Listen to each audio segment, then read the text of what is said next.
If you like the story, you can support the author on Patreon. Link is in the description. Additionally, if you would like to request novels and access my Google Drive where I have 200 plus audiobooks, then you can join my Patreon. Link is also provided in the description. Chapter 61, A Recurring Enemy. Author note, I won't be able to upload for the next 4 days since I have exams.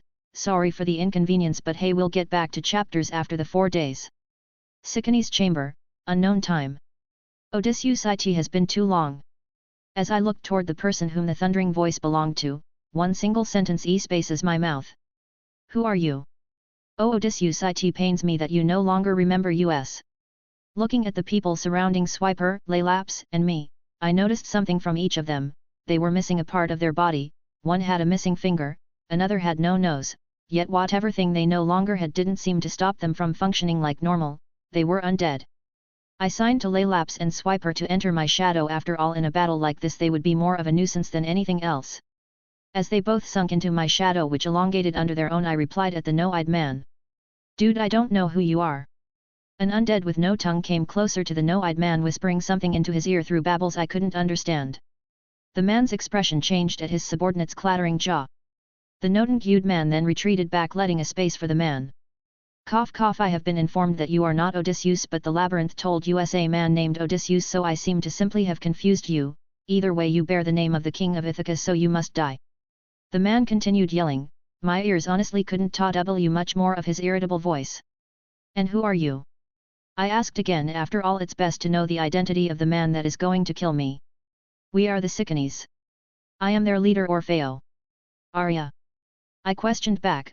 No, not Arya. Orfeo, those blasted cookies take everything from me.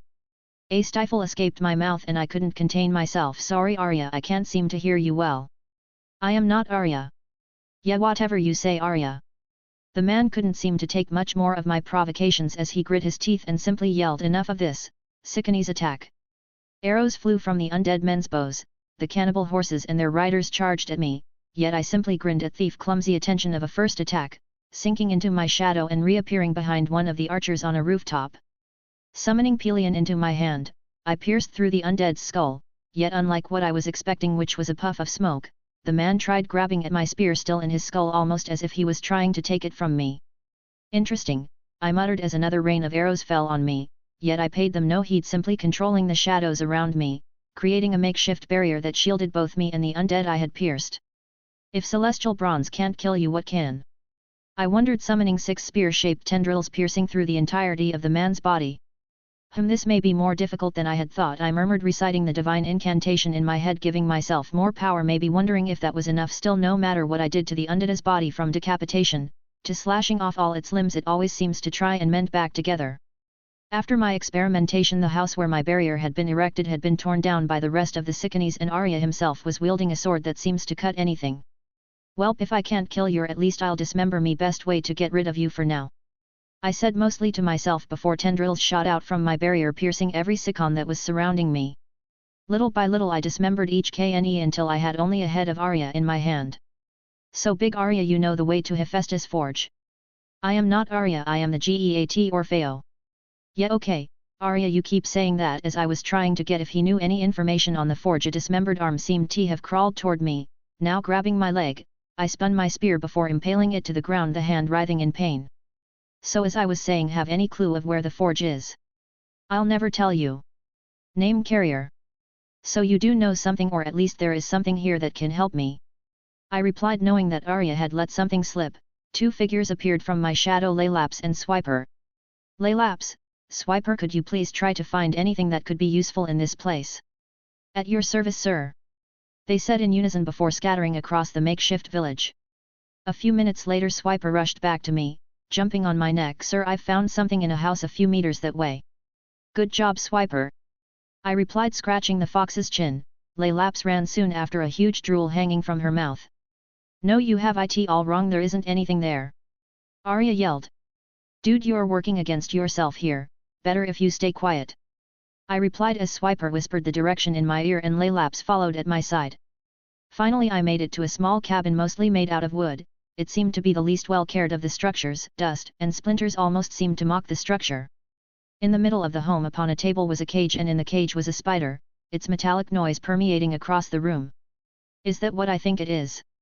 I thought, approaching the spider, noticing the intricacies of its design. Yeah, this is definitely Hephaestus' spider, but did it have a name? I mean, I can't remember it having any name. I wonder if Hephaestus gave one to the little critter in the cage. I could see no latch or anything that would allow me to open the cage, so I just decided to brute force my way through it, summoning shadows into me, infusing me with strength. I locked my fingers against some of the cage's bars before. Crack! The cage broke under the simplest of pressure. The spider seemed to recognize that it had been freed, as soon as I had opened the cage it kept toward the ground, scattering away. I wasn't really worried that it would escape me, and if the creaking was any indication, it probably needed a bit of fixing by its owner. Laelaps, did you catch its scent? Yes, master. She woofed. Good. I replied, climbing onto her back once more. I walked back towards where Arya's head continued on yelling and yelling. I saw the weird sword which had been able to cut through thing like paper, grabbing it and throwing it into my shadow. Come on, Laelaps, swipe her, let's go, we have a spider to catch and a god to visit. I murmured, wanting to be done with this labor as soon as possible. Greek myth fact: Nyx was the goddess of the night, one of the primordial gods, protogenoi, who emerged as the dawn of creation. She was a child of Khaos, and coupling with Erebus, darkness, she produced Aether, ether, light, and Hemera, day. Alone she spawned a brood of dark spirits, including the three fates: sleep, death, strife and pain. Nyx was an ancient deity usually envisaged as the very substance of the night, a veil of dark mists drawn across the sky to obscure the light of Aether, the shining blue of the heavens. Her opposite number was Hemera, day, who scattered the mists of night at dawn. In ancient art, Nyx was depicted as either a winged goddess or charioteer, sometimes crowned with an aureole of dark mists. Author note: my Patreon is Joan Judo Stories. I have advanced chapters, secondary novels, and more on there. You can also join my Discord through here, https://discord.gg/J2N4C5V7. Chapter 62, The God of Forge and Fire. Labyrinth, unknown time. Laelaps kept on sniffing the floor, following the scent of Hephaestus' mechanical spider. It wasn't long before we found the thing, or in this case place the spider had arrived. Lava poured from the walls into a pool made of cobblestone. Dust and cobwebs plagued the walls like a flea to skin. Still in the middle of the pool of lava, a small platform connected to the outside through a small bridge of stone. On the platform a few tools for forging hung in a rack, a huge furnace of hearth in the middle and a big anvil at the side. Still, the thing that drew my attention wasn't the attention to detail that every tool had obviously been cared with, but the man in front of the anvil, his back turned to me, though I could still see his face with my sight. Bang bang bang. The banging continued to thunder across the room no matter how close I got to the god. I coughed, dying to get his attention. Still the man, or in this case god, continued hammering down on the hot steel. So I decided to keep quiet and wait for him to stop. It didn't take much longer. As soon he plunged the hot steel into a barrel filled with water beside him, before he went back to his anvil, chipping away slightly and then placing it onto a rack filled with weapons. Hephaestus had paid no attention to me throughout his entire process, but now as he had finished his newest work he turned around facing me, a grotesque face that looked like it had been stung by 1,000 bees. Raspy facial hair covered his face kind of like a goatee. His shoulders were at different levels with a protruding hunchback going above his head. One of his eyes looked like someone had done a poor Botox job, dropping downwards. "What are you doing here?" His voice boomed in a gentle way. "Look, it isn't like I want to bother you, but you know quests are quests." I replied, not wanting to get on his nerves, not because I was scared of him or anything like that, simply because I needed to get Achilles' armor. Hephaestus sighed, a metallic stool appearing beneath him, on which he sat on his stubby legs, now a few inches above the ground. "So what do you want?" "I need Achilles' armor, the second one." He placed his hand on his beard almost as if he was thinking about it. "No," he replied, his voice booming across the forge again.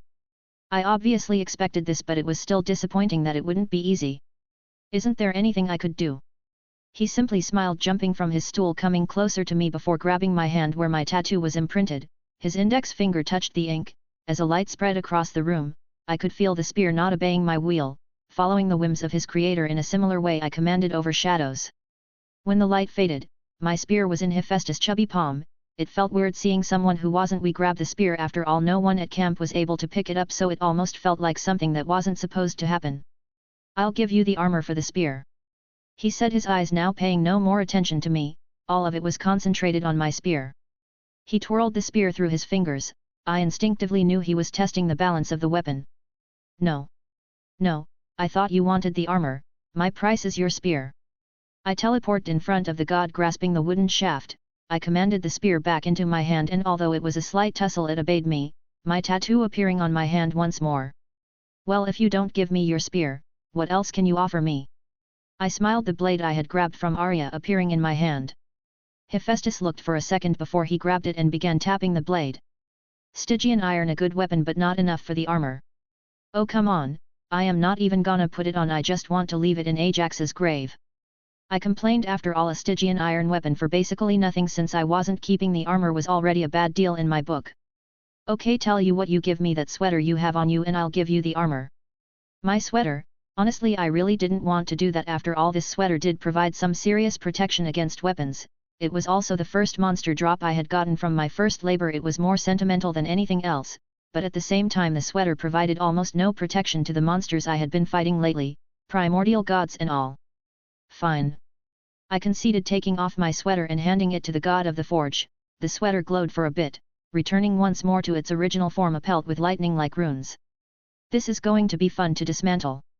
The god grinned, flames appearing inside the god's mouth. He seemed to have completely forgotten about me once more. So the armor? I questioned, wanting to get it before the god became engrossed in his works again. Yeah, here you go. He flipped his hand, a Greek-styled armor appearing in front of me. The mist clung to it more than it did to even my spear. I sent over my shadow, allowing the armor to sink into it, before I turned back to Laelaps and a swiper who had stayed at the outer rim of the forge. Oh yeah, kid. Hephaestus' voice boomed again. If you wear the armor I'll know and take it back. The armor is just for your quest. Find Ajax's grave and place it there. I may not be as strong as my father, as ruthless as my uncles, or as war-oriented like my brother. There is one thing I always do better than them: keep my promises. Hephaestus finished the previous bobbling lava around me, calming once more. I just nodded at his words, Swiper and Lelpas jumping into my shadow as I prepared to teleport again, leaving these final words with the god: I won't wear it, but don't get in the way of my labor. I've killed gods before. Finishing that, I sunk into my shadows. After all, I needed the last word when talking to gods, couldn't let their ego get to their head. Greek myth fact: Hephaestus was the Olympian god of fire, smiths, craftsmen, metalworking, stonemasonry, and sculpture. He was depicted as a bearded man holding a hammer and tongs, the tools of a smith, and sometimes riding a donkey. Some of the more famous myths featuring the god include his fall from Olympus, in which he was cast away by Hera at birth. The capture of Hera in a cursed throne and his return to Olympus. The adultery of his wife Aphrodite, who was trapped with Ares in a golden net. The crafting of Pandora, the first woman, at the command of Zeus. The attempted violation of Athena, which resulted in the impregnation of Earth and the birth of Erichthonius. The crafting of the cursed necklace of Harmonia, which doomed her descendants to a cycle of tragedy. Wrathful at Aphrodite's infidelity, inflicted his vengeance on the daughter born of her adulterous union with Ares, Harmonia. On the girl's wedding day he presented her with a beautiful, cursed necklace which brought doom to her and her descendants. The Trojan War, in which he fought the river god's commander with fire. The crafting of the armor of Achilles at the request of the hero's mother Thetis. Chapter 63, Finding a Grave. Author note: sorry for being gone for so long, but hey, I'm back. I'll probably continue going for now since I have ton of stashed chapters just in case I go into hibernation again, lol. Either way, I'll stop bothering you guys now and enjoy the chapter. New York, April 30th, 2005. Scratching Laelap's chin, I started thinking on how to find Ajax's grave. I mean, sure, I could simply use the compass to lead me to it, but honestly I wanted to finish this quest as soon as possible. I wanted to go back home, to camp. Sure, I could go for a few days, but leaving a quest unfinished is always a bad idea, so it was time to speedrun the last two, at least I was going to try. So thinking over Ajax's story, I started to recall, if nothing had happened over the last 3 millennia, his grave should be in the Isle of Salamis, an island next to a gulf in Greece. At least that should be the case if I could remember Dad's classes about geography well enough. Lelpas, Swiper shadow. I mumbled. My companions nodded at my words, jumping into my shadow, where I soon followed. Island of Salamis, April 31, 2005. Emerging from a shadow into the beating Greek sun, a tendril of shadows emerged from my own, placing a familiar object into my hand, a compass. Let's do a few more surrounding jumps, just to make sure this is the place. A few jumps later I confirmed that Ajax the Great's grave was indeed in this place. Swiper, come out. Swiper jumped from my shadow, growing from the size of a house cat to a rhinoceros. after which I swiftly jumped onto its back. Master, where to? Forward, Swiper, I'll direct you as we move. Looks like this is the place. I whispered, looking upon a rock structure, moss-covered, built into a small hill. Using the shadows and darkness of the tomb, I looked inside. There I could see a small pyre, rotten yet standing, with a skeleton inside, decayed until only its bones were left, 2 golden drachmas on its eye sockets signaling the payment for Karen. We were about to head in when... boom! The ground quaked. Something, no, someone had come for me. Swiper, get inside. He simply nodded at my words, jumping into my shadow once more. Ha ha ha! A booming male voice echoed throughout the entire island, shaking it. Finally, that wretched woman let me off that stupid island. You have my gratitude, young demigod, but the only reason I got out is because I must kill you after your trespassing. So thanks, but you need to die now. The dust settled and I could finally see who was responsible, though I already had a slight idea. Still, his slicked backed hair, robes, a huge club bigger than even himself, and the same eyes I had seen on Thalia, it was Heracles, the god of strength. So pick up your weapon, show me what the demigod that even Hera herself hates so much that she allowed me to come and kill you. Raising his club, over his head a fiendish, battle-like grin graving his face. I responded in kind, summoning my spear into my hand. His eyes widened seeing my weapon, his grin widening even more. The Pelian spear, hey! Our battle will be legendary. I knew this would be a tough battle ahead, so I recited those few special words: Omicron Pi Lambda Iota Omicron Nu Sigma Beta Sigma Omicron Nu Tau Phi Sigma Omicron Upsilon, Opal dim your light. My sclera and pupils went as black as a starless sky. I could feel my attunement to the shadows growing, a feeling I had gotten used to over the last few months. Summoning a tendril from Heracles' shadow, I ordered it to entangle him, barbs growing around him trying to pierce his skin, yet only a screeching sound resounded like metal on metal. The tendril didn't seem to be doing much. As Heracles flexed his muscles, the tendril shattering. Hey, interesting. His voice continued to boom, slamming his back foot on the earth, shattering the ground under him, and before I could even register it, the god was in front of me, his club a hair's breadth away from slamming into my face, and then it did. Kark! I was sent flying across the air, shadowy threads appearing around my face, fixing my displaced nose. God damn, I put up a shield and it still went through. I couldn't even teleport fast enough. I grumbled under my breath, a shadow spreading across my face, cleaning up the blood that was dripping from my now fixed nose.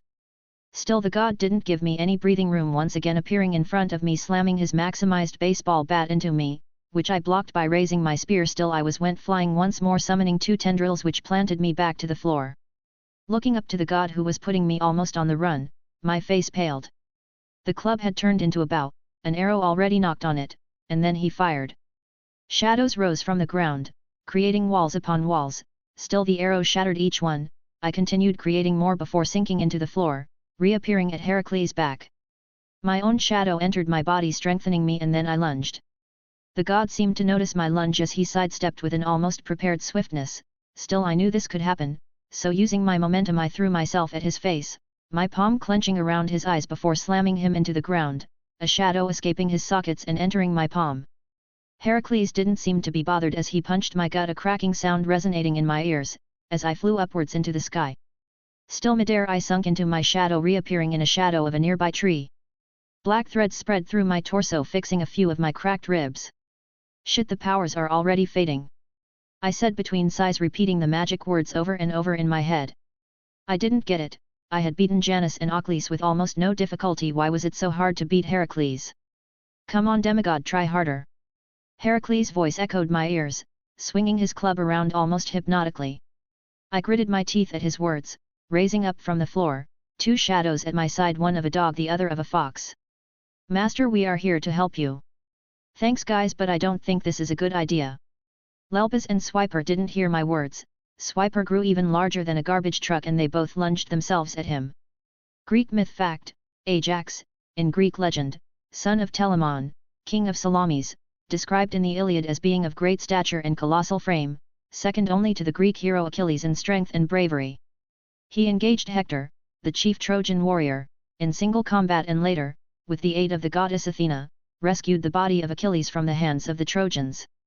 He competed with the Greek hero Odysseus for the armor of Achilles but lost, which so enraged him that it caused his death. According to a later story, Ajax's disappointment drove him mad. On coming to his senses, he slew himself with the sword that he had received as a present from Hector. The legend has it that from his blood sprang a red flower that bore on its leaves the initial letters of his name, Ai, letters that are also expressive of lament. Ajax was the tutelary hero of the island of Salamis, where he had a temple and an image and where a festival called Ananke was celebrated in his honor. Chapter 64, Strength vs Shadows. Song, 2 Steps from Hell. Protectors of the Earth, Invincible. Island of Salamis, April 30, 2005. Heracles rested his enormous bat on his shoulders, a smirk in his proud face. You blinded me, hey. Guess I'll just have to beat you until you give them back. Now that wasn't exactly the reaction I expected from getting blinded. The god just looked like it was a minor inconvenience at best, which honestly scared me a bit. We've got this, Master Laelaps and Swiper declared in unison, their huge forms eclipsing my own. Swiper, now a hulking beast, charged at Heracles with surprising agility, his shadowy form rippling as he moved. Laelaps, swift as the wind, darted around to flank him. I on the other hand summoned tendrils from every shadow I could gather, throwing them at the god of strength. Heracles met Swiper's charge head-on, his club swinging down with terrifying force. Swiper, anticipating the move or simply because his divinity in being unable to get caught, leaped to the side, the ground where he had been standing exploding into a shower of dirt and stone. Laelaps used the distraction to his advantage, his teeth flashing as he went for Heracles' exposed side. The god's reflexes were inhuman. He pivoted smoothly, one hand still gripping his club while the other shot out to catch Laelaps mid-air. There was a sickening crunch as Heracles squeezed, and Laelaps let out a pained yelp. Still, I didn't lose focus even as my companion was being strangled as I sent out all the tendrils ensnaring his ankles and wrists with 8 each. I extended a hand, 2 more shadowy tendrils wrapping around Laelaps, pulling him back towards me. He was battered, but still conscious, his eyes full of determination. I couldn't focus much on his condition right now as I needed to focus on retaining the god, which I was doing at least. Closing my stretched hand, I elevated the god in the air, his smirk never leaving his face.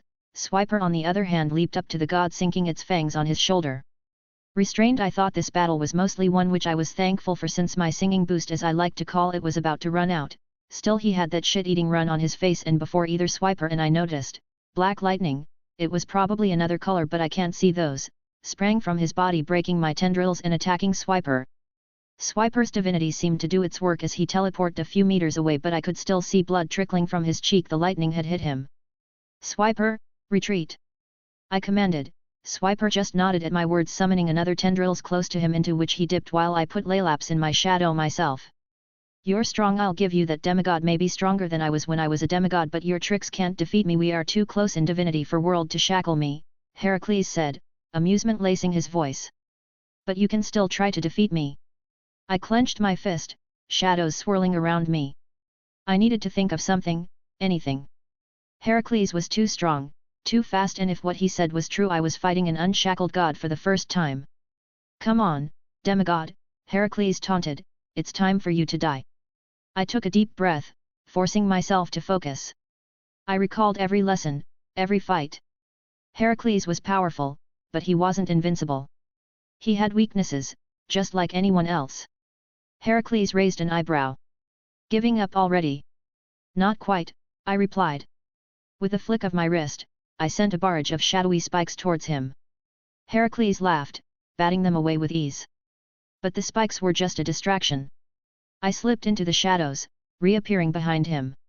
Surprise, I thought, driving my spear towards his back. Heracles, however, was unfazed, pivoting to meet my attack, his lightning-laced club knocking my spear aside. He grabbed me by the throat, lifting me off the ground. This again, he replied, don't you have anything else? I struggled, trying to break free.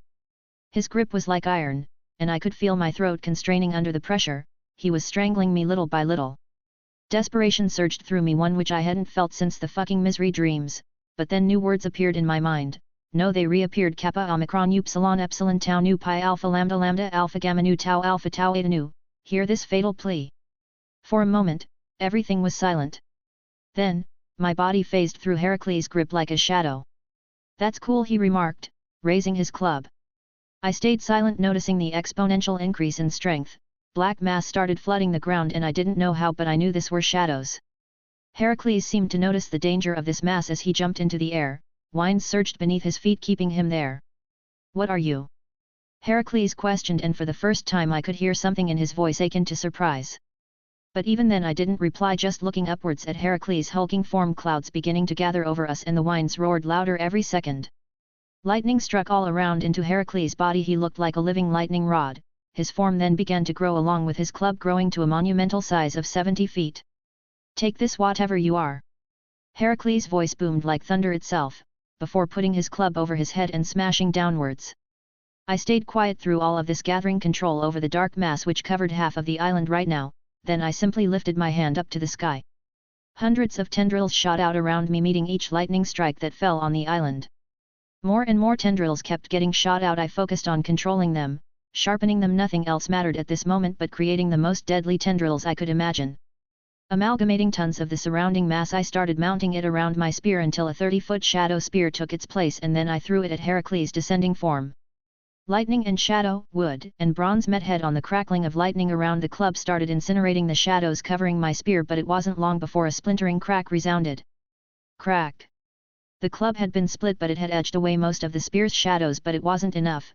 The spear reached the god of strength's torso, another sickening crack ringing out as the spear tore through the god's rib cage and then through his heart. The winds stopped, the lightning stopped, the rumbling stopped. Everything fell silent for a moment, the god falling dead to the ground, the spear disappearing midair as my helmet tattoo appeared once more in my hand, and then I fell exhausted. Author note: hope you enjoyed it. Honestly, I am glad with this chapter. I kept on rewriting it, which was why it took so long, lol. Either way, I like to think this battle as the strongest demigod in history vs the strongest of demigod today. That was almost the title, lol. Greek myth fact: Heracles. Heracles, also known as Hercules in Roman mythology, is one of the most celebrated heroes in Greek mythology. He was the son of Zeus, the king of the gods, and Alcmene, a mortal woman. Known for his incredible strength and numerous far-ranging adventures, Heracles is most famous for his 12 labors, feats he performed as penance for the madness inflicted upon him by Hera, Zeus's wife, which led him to kill his own children. These labors included slaying the Nemean lion, capturing the golden hind of Artemis, and obtaining the girdle of Hippolyta, queen of the Amazons. Beyond the labors, Heracles fought many other battles, assisted the gods in various quests, and had numerous love affairs resulting in a large progeny. He was killed by one of wives after she gave him a pelt with centaur's blood, which is very venomous, from which he died while wearing, and he was then given a place guarding the gates of Olympus. Heracles was known for his cunning, strength and many love affairs with women and men, one which was his nephew. Chapter 65, Ajax's Grave, Final Labor.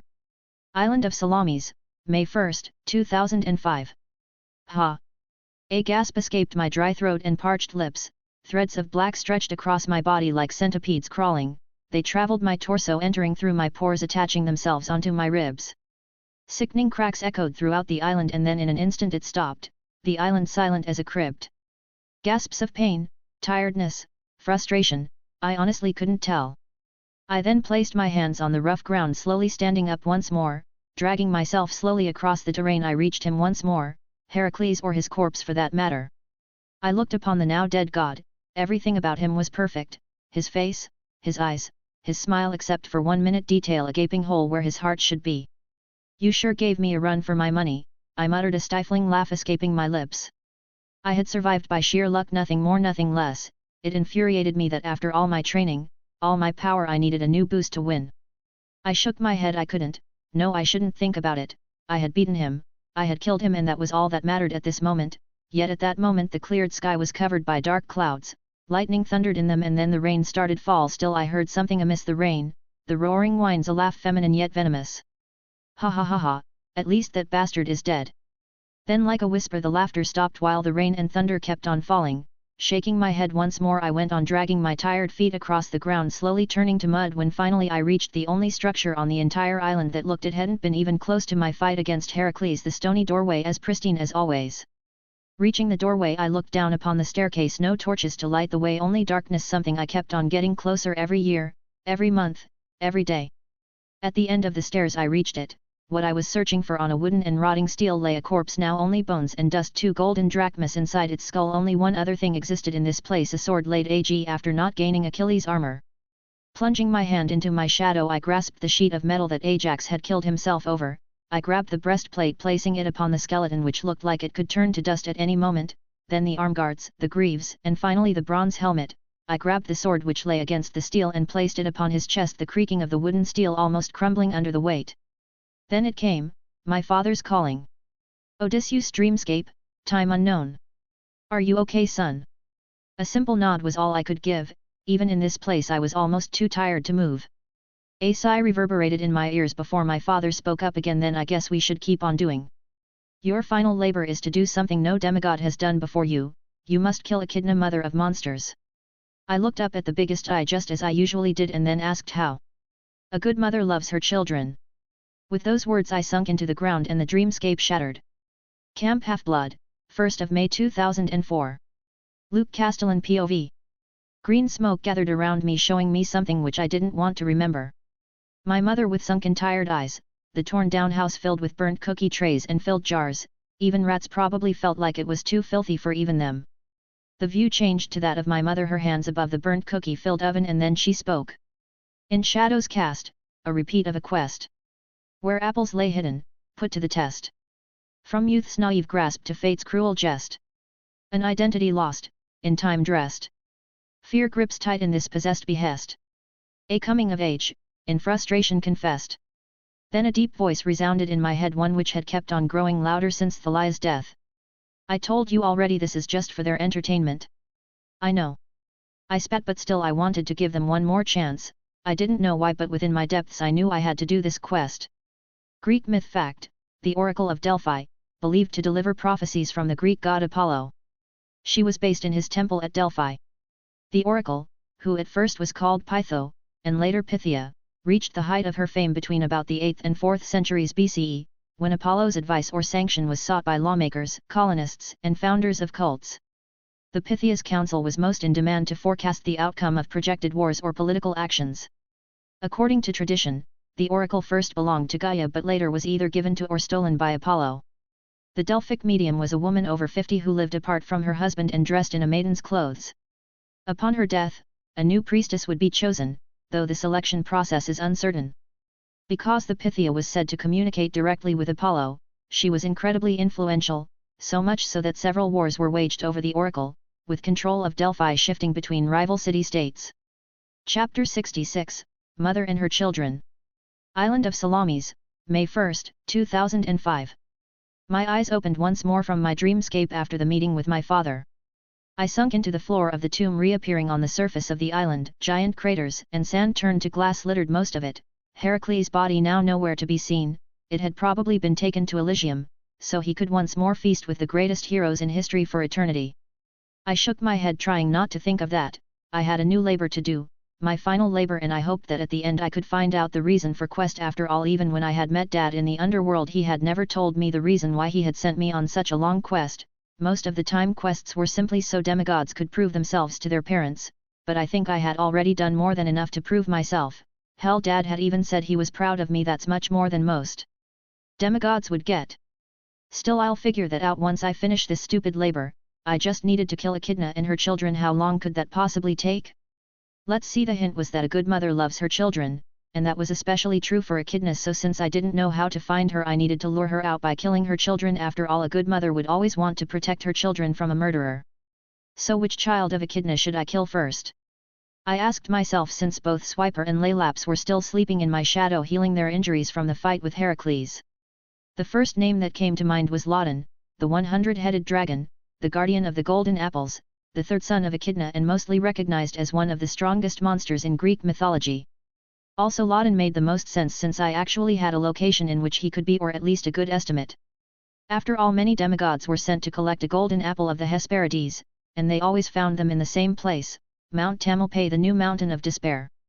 With a breath to steady myself, I plunged into my writhing shadow once more, feeling a tempered cold rush through me.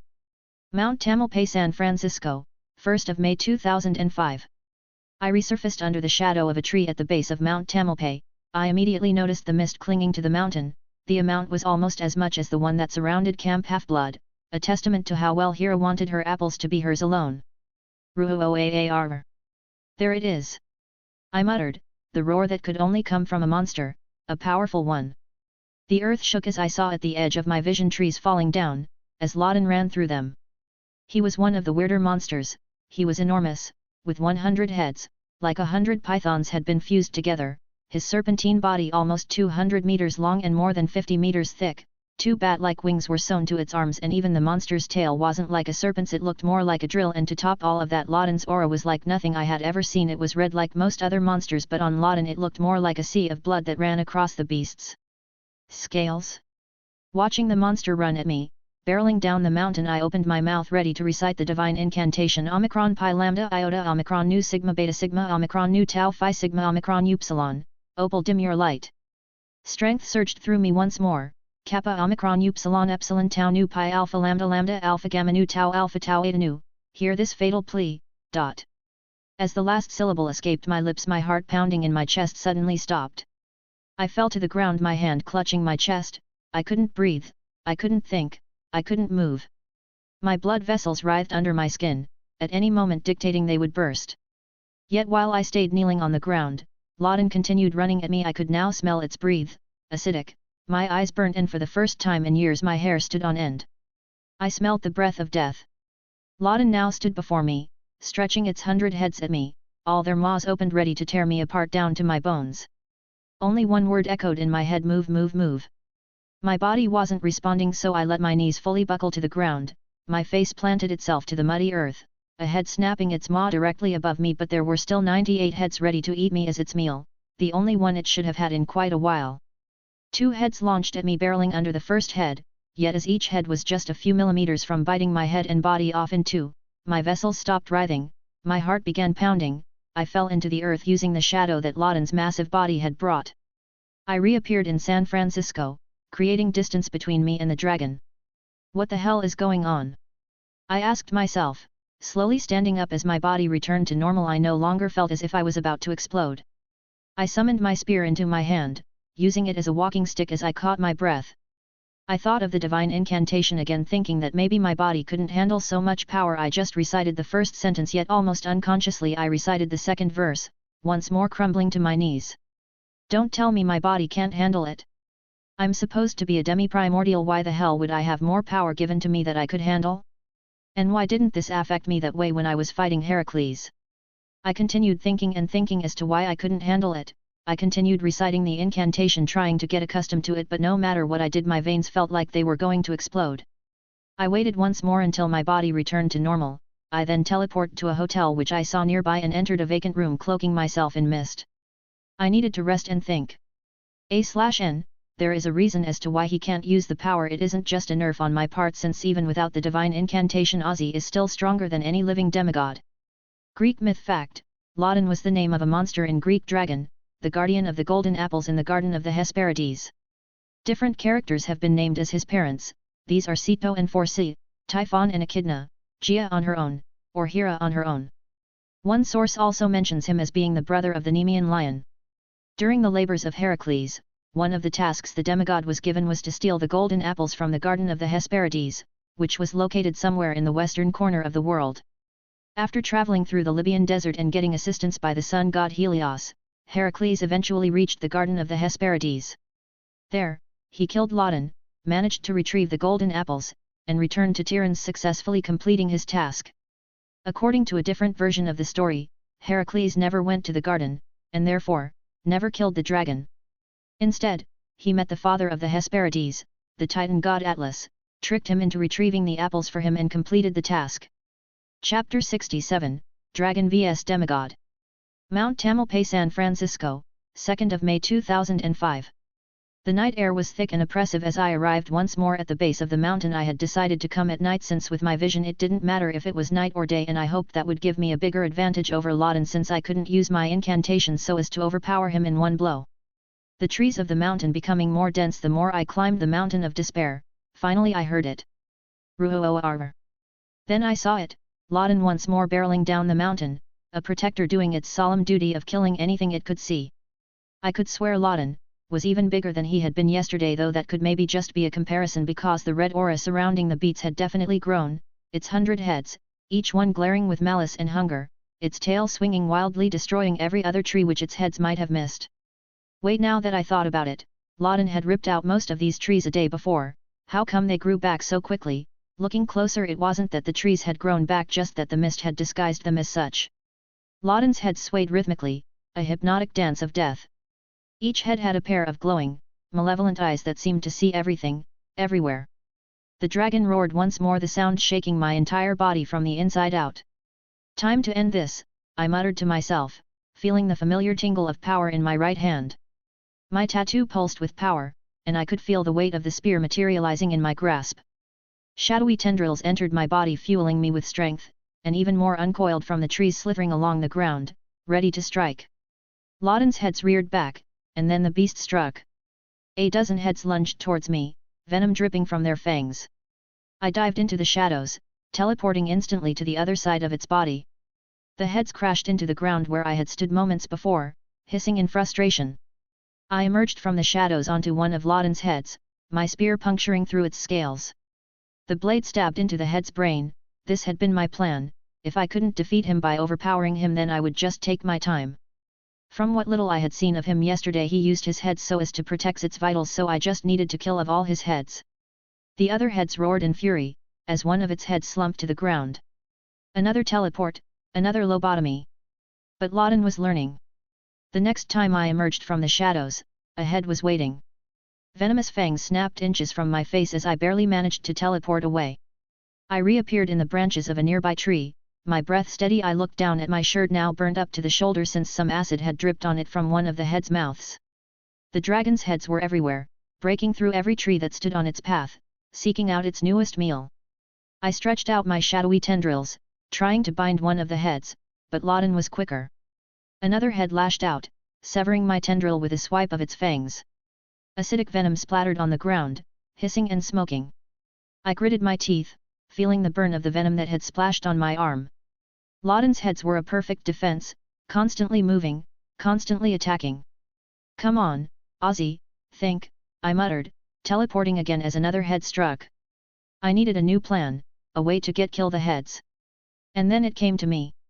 I held my spear at my side, I withdrew all my tendrils and covered my entire body and spear with it, almost like an armor made out of shadows. Then I put my plan into action. As Loden's heads surrounded me, I dived headfirst into the maw of the one in front of me, with the form an Olympic swimmer if I say so myself. The jaw snapped shut behind me, trapping me inside. The beats. His acidic venom started to burn through my shadowy armor as I slid down its throat. I kept on building layers to it by using the shadows from inside him. Still I could feel the venom peeling away the shadows faster than I could acquire them. I kept on building upon them, but gaps kept forming, Loden's acid falling onto my skin. It was excruciating, but I pressed on, deeper and deeper into the beast. I could feel the constricting muscles of its gullet squeezing me, trying to crush me, but my shadow armor held. Just barely. As I was being pushed further down, I began to slash at the walls of tissue around me. The spear was sharp, cutting through flesh and sinew, each stroke causing the beast to roar in agony. Finally, I broke through a wall of tissue and found myself in a large cavity. The heart of the beast beat ferociously, trying to keep the monster alive. It was massive, slightly bigger than myself, each beat sending shockwaves through the surrounding flesh. With a deceptive grin forming on my face, I lunged forward, stabbing my spear into the heart. The first blow ruptured it, blood spurting out in a violent torrent. I pulled back and stabbed again, and again, each strike weakening the beast further. Blood flooded the cavity, and I knew I had to get out before I was drowned, burnt alive by the acid or crushed by the dying spasms of the monster. Concentrating, I teleported outside, reappearing on the ground a few feet away from the thrashing dragon. Loden's remaining heads flailed wildly, a show of pain and fury, but it was futile. The blood from the ruptured heart poured out, flooding the chest cavity. It traveled through the dragon's remaining heads as it coughed up blood from each one of its mouth, staining the grass red. Loden's body convulsed one last time before collapsing, the 100 heads falling lifelessly to the earth, blood still spilling from the monster's heads. Then, as if he hadn't existed, the dragon turned to ash. I stood grinning. Where previously the monster's corpse was, now was a full Greek armor made out of its scales, and for the first time ever I could see an aura on an object. It was blood red just like Loden's had been, but on a much lesser scale. The aura slid across the scaled armor, making it rather ominous in my point of view. I withdrew what remained of my shadowy armor. A tendril surged from my shadow, handing me a bottle of ambrosia, which I quickly poured on my still burning wounds. Another tendril handed me a bottle of nectar and I drank it. since it was one of the few ways I could think of to stop the venom that had reached my bloodstream. Then from my shadow hundreds of small threads started crawling up my body, sewing my wounds shut without leaving a scars. Then I focused on the threads as they entered my body's pores, and just like I had learnt from my fourth labor, I meticulously grabbed the venom inside my bloodstream and drew it out. Finally, I muttered, pouring the last of the venom attached in my threads to a glass bottle. After all, you could never have too much venom, that's what I always say. Well, okay, I never actually say that, but it's true. I walked over to the scaled Greek armor, my smile widening. I first put on my shins, then the breastplate, the arm guards, and finally the helmet. The armor then turned liquid as it started to morph. The breastplate, arm guards, and helmet turned into a shirt and hoodie, while the shins turned into pants. I could still see the small pattern of scales on each cloth, the red aura swirling through it. Okay, this is fucking awesome. Greek myth fact: today's fact is about Greek armors. The helmet of Hades, or the cap of invisibility, is one of the oldest items in Greek mythology. It was forged by the elder Cyclopes and given to Hades before the battle against the Titans. The cap of invisibility is a cunning device that is first attributed to Hades in the Bibliotheca. The helmet is used by other gods, goddesses, and heroes like Hermes, Athena, and Perseus. The armor of Diomedes is worn by the Greek hero of the Trojan War, Diomedes. It was originally crafted for his father Tydeus and blessed by the goddess Athena. After the death of his father, Diomedes inherited the armor. The armor of Achilles was forged by Hephaestus. Its magic resides in the precious metals used to craft it. The armor is described by Homer as being bronze and decorated with stars. The armor is most famously described in an exchange between Achilles and the hero Patroclus. After refusing to fight for the king, Achilles lends his enchanted armor to Patroclus. Chapter 68, Titan, Nymphs and Atlas. Mount Tamalpais, San Francisco, 2nd of May 2005. Welcome, demigod, to our garden. Still you must receive our pardon. Voices echoed around me, womanly voices. Mist gathered where the words reached. Someone was using charm speak. The voices seemed to be coming from everywhere, and every time they sang, I could always hear four voices overlapping with one another, creating an almost hypnotic harmony. The charm was strong, but I steeled myself against it. After all, it was weaker than what Medusa or some Aphrodite kids used to throw at me back at camp.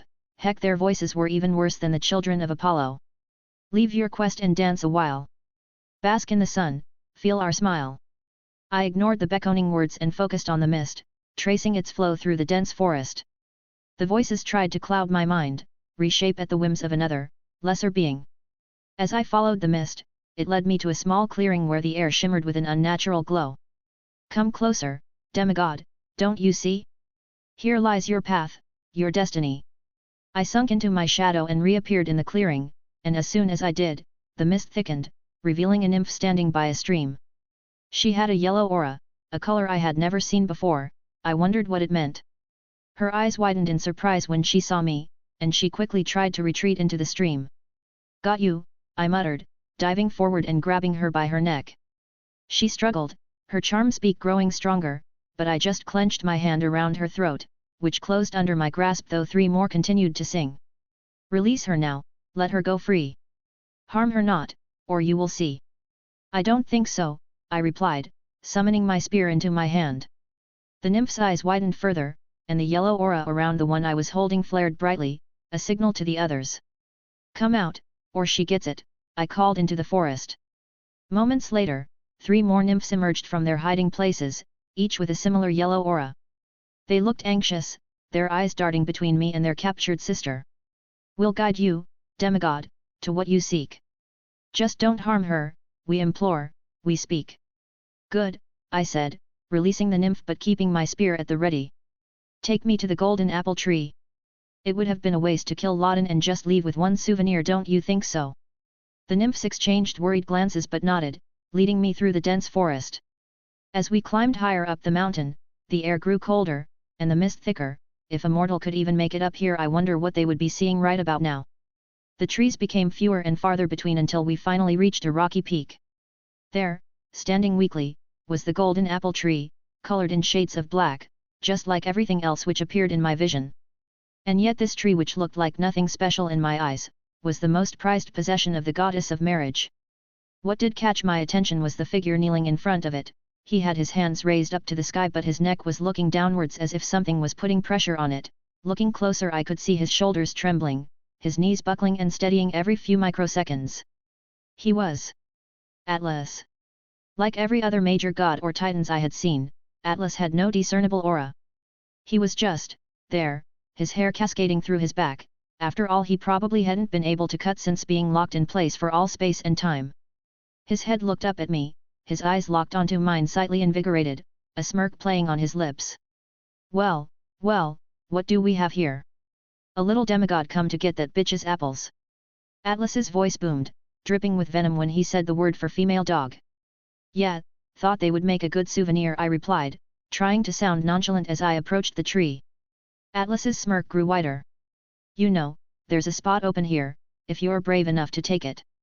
How about you hold this guy for a while? Or are you just a scared little boy? I grinned at his remarks, unfazed. Sorry, not interested. Besides, it looks like you got it. With that, I reached out and grabbed a few apples. I quickly tossed them into my shadow for safekeeping. I thought you demigods wanted to prove yourselves, guess that shows how wimpy you half-breeds have become, Atlas taunted. Says the guy holding the sky for all eternity. I sat myself against the tree, the bark right now feeling comfier than the beds at Camp Half-Blood. I phased my hand through my shadow and pulled a can of Pringles, starting to snack on them as I stared at the Titan of Endurance. The nymphs stood at the edge of the peak, staring at me with some resentment, but hey, they were the ones that attacked first, so first come first serve is what I never say. You have what you need, now let us be. Our bargain is met, you're free, you see. Wow, and here I thought you girls would make good conversation, and I'll leave when I want to. Right now I'm eating, don't you see? I argued, pointing at my Pringles. Besides, this bark is hitting just the right spot. I think I'll take a little nap here, while staring at the big guy. The nymphs looked puzzled but didn't argue. They retreated a little, whispering among themselves in their rhythmic verses. So, I started trying to start conversation to the back of the Titan. I'm wondering, how come you haven't gotten a mortal to come up here and take your place? With your daughters using charm speak, I think it could be done pretty easily. You just need to keep on changing the mortals every time someone is close to death. After all, isn't the whole sky thing more a test of will than anything else? I'm sure most mortals could stand a day or two. You think Look at me when you're talking, it's rude to have your back to the listener. I interrupted. Hera's Chambers, Mount Olympus, 2nd of May 2005. That half-breed, bastard mortal keeps on ruining my prophecy. And he isn't even doing so on purpose. I curse him at birth and that fails, I send Hercules after him, that disappointment fails, I curse his power and lot and fails. I paced around my room, sending flying anything that stood in my way. I inhaled, trying to relax myself. Okay, I can still kill him before the deadline, I can send Echidna and her children after him. I just need to tell her and she'll get her children, and before long that teenage bastard will be monster meat. I extended my will through space, a small privilege for being the goddess of space. Soon I found the sickening aura I wanted, Echidna. Echidna, Laden, my protector, your precious child has been killed by a demigod. I want you to take revenge for both of us. He's still in Mount Tamalpay.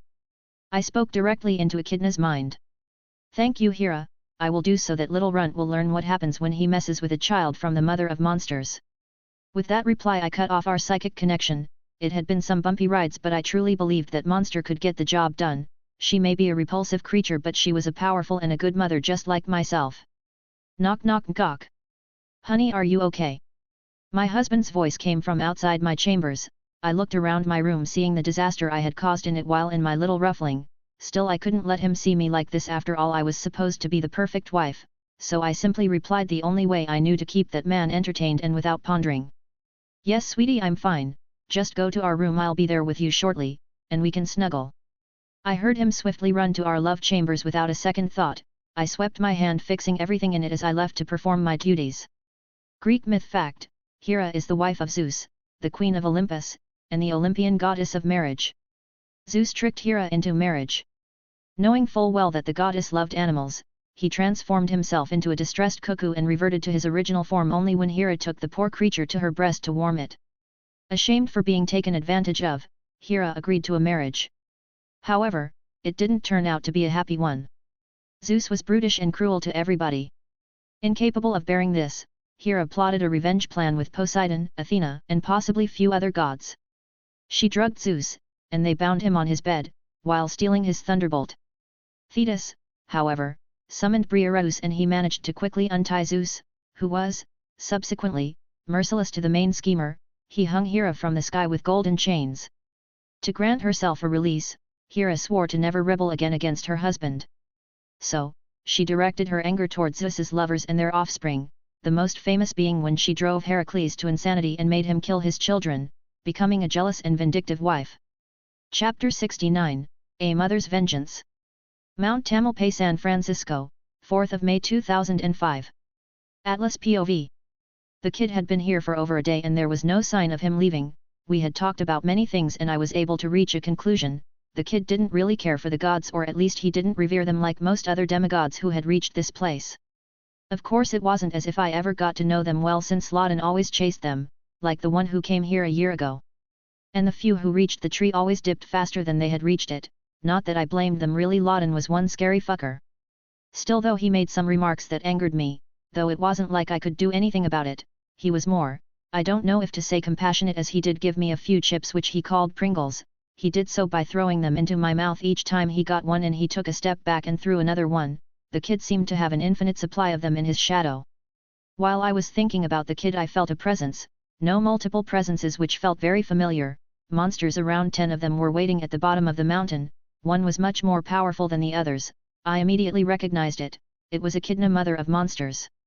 Then I heard the sound of the kid standing up behind me. It seemed he had sensed them as well. I was about to warn him of who it was when, Atlas, be quiet. I didn't even say anything. Well, you can go and die for all I care. The kid walked past me, the crunching of the leaves sounding at his every step. A bronze spear appeared in his hand as he started descending the mountain. Odysseus POV. I wonder how many children Echidna had brought. For all she was known as the mother of monsters, and every tale in which she appears she doesn't fight a demigod, only her children do. The only reference I had for how powerful she could be is that she was killed by Argus, the 100-eye giant, when she was taken by surprise, so while she definitely isn't as powerful as some of her children, she probably isn't far off. I started using the mist to enshroud myself. Since I couldn't use my incantation to power myself up, I had to be careful on how I went about things. After a 15-minute walk I finally reached the base of the mountain, and there they all stood.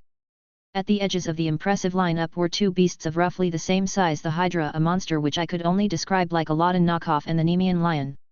At their sides there was the Crommyonian, so a giant pig bigger than the Caledonian boar I had fought in Alaska, and the Manticore with its human face, a lion's body and a scorpion's tail. I wondered if they could actually shoot spikes from it. Above the lineup were 3 other flying monsters. The first I noticed was the Compulsion dragon, who basically looked like a giant python with small wings which honestly didn't look like they could keep the monster in the air. The Plasmonian, so basically a reality on the phrase when pigs fly, just that this pig was the size of a small truck, and the third was probably the Caucasian eagle, a giant version of America's patron animal. Finally, to complete the whole look, were 4 chimeras with 2 male and 2 female, a distinction I made by the lack of mane on 2 of the lion heads being substituted with 2 goat horns. They all had the body of a goat, and a 10-foot-long diamondback snake-headed tail which grew out of their shaggy behind. In the center of all of them was a woman, a beautiful woman which spoke volumes, since I saw everything in shades of black, so there wasn't any color contrast which could really help her in the looks department. Wait, I am getting sidetracked. The point is that she was beautiful, oh, and that she was using the mist to shroud her form, something which I noticed was being done by a lot of sentient female monsters. In total the monster squad had 12 members, while I only had myself, since both Laelaps and Swiper were healing from our battle with Heracles.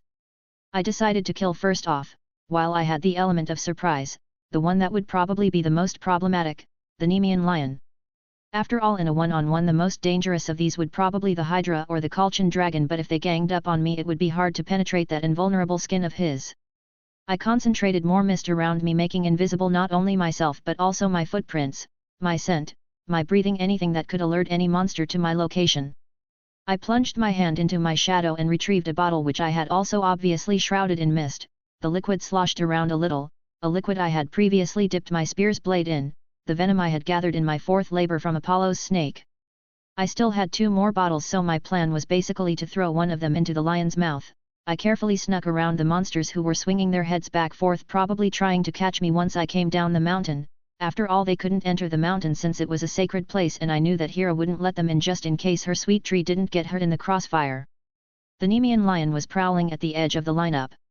I got close enough to see the lion's muscles twitch as it sniffed the air, sensing something amiss.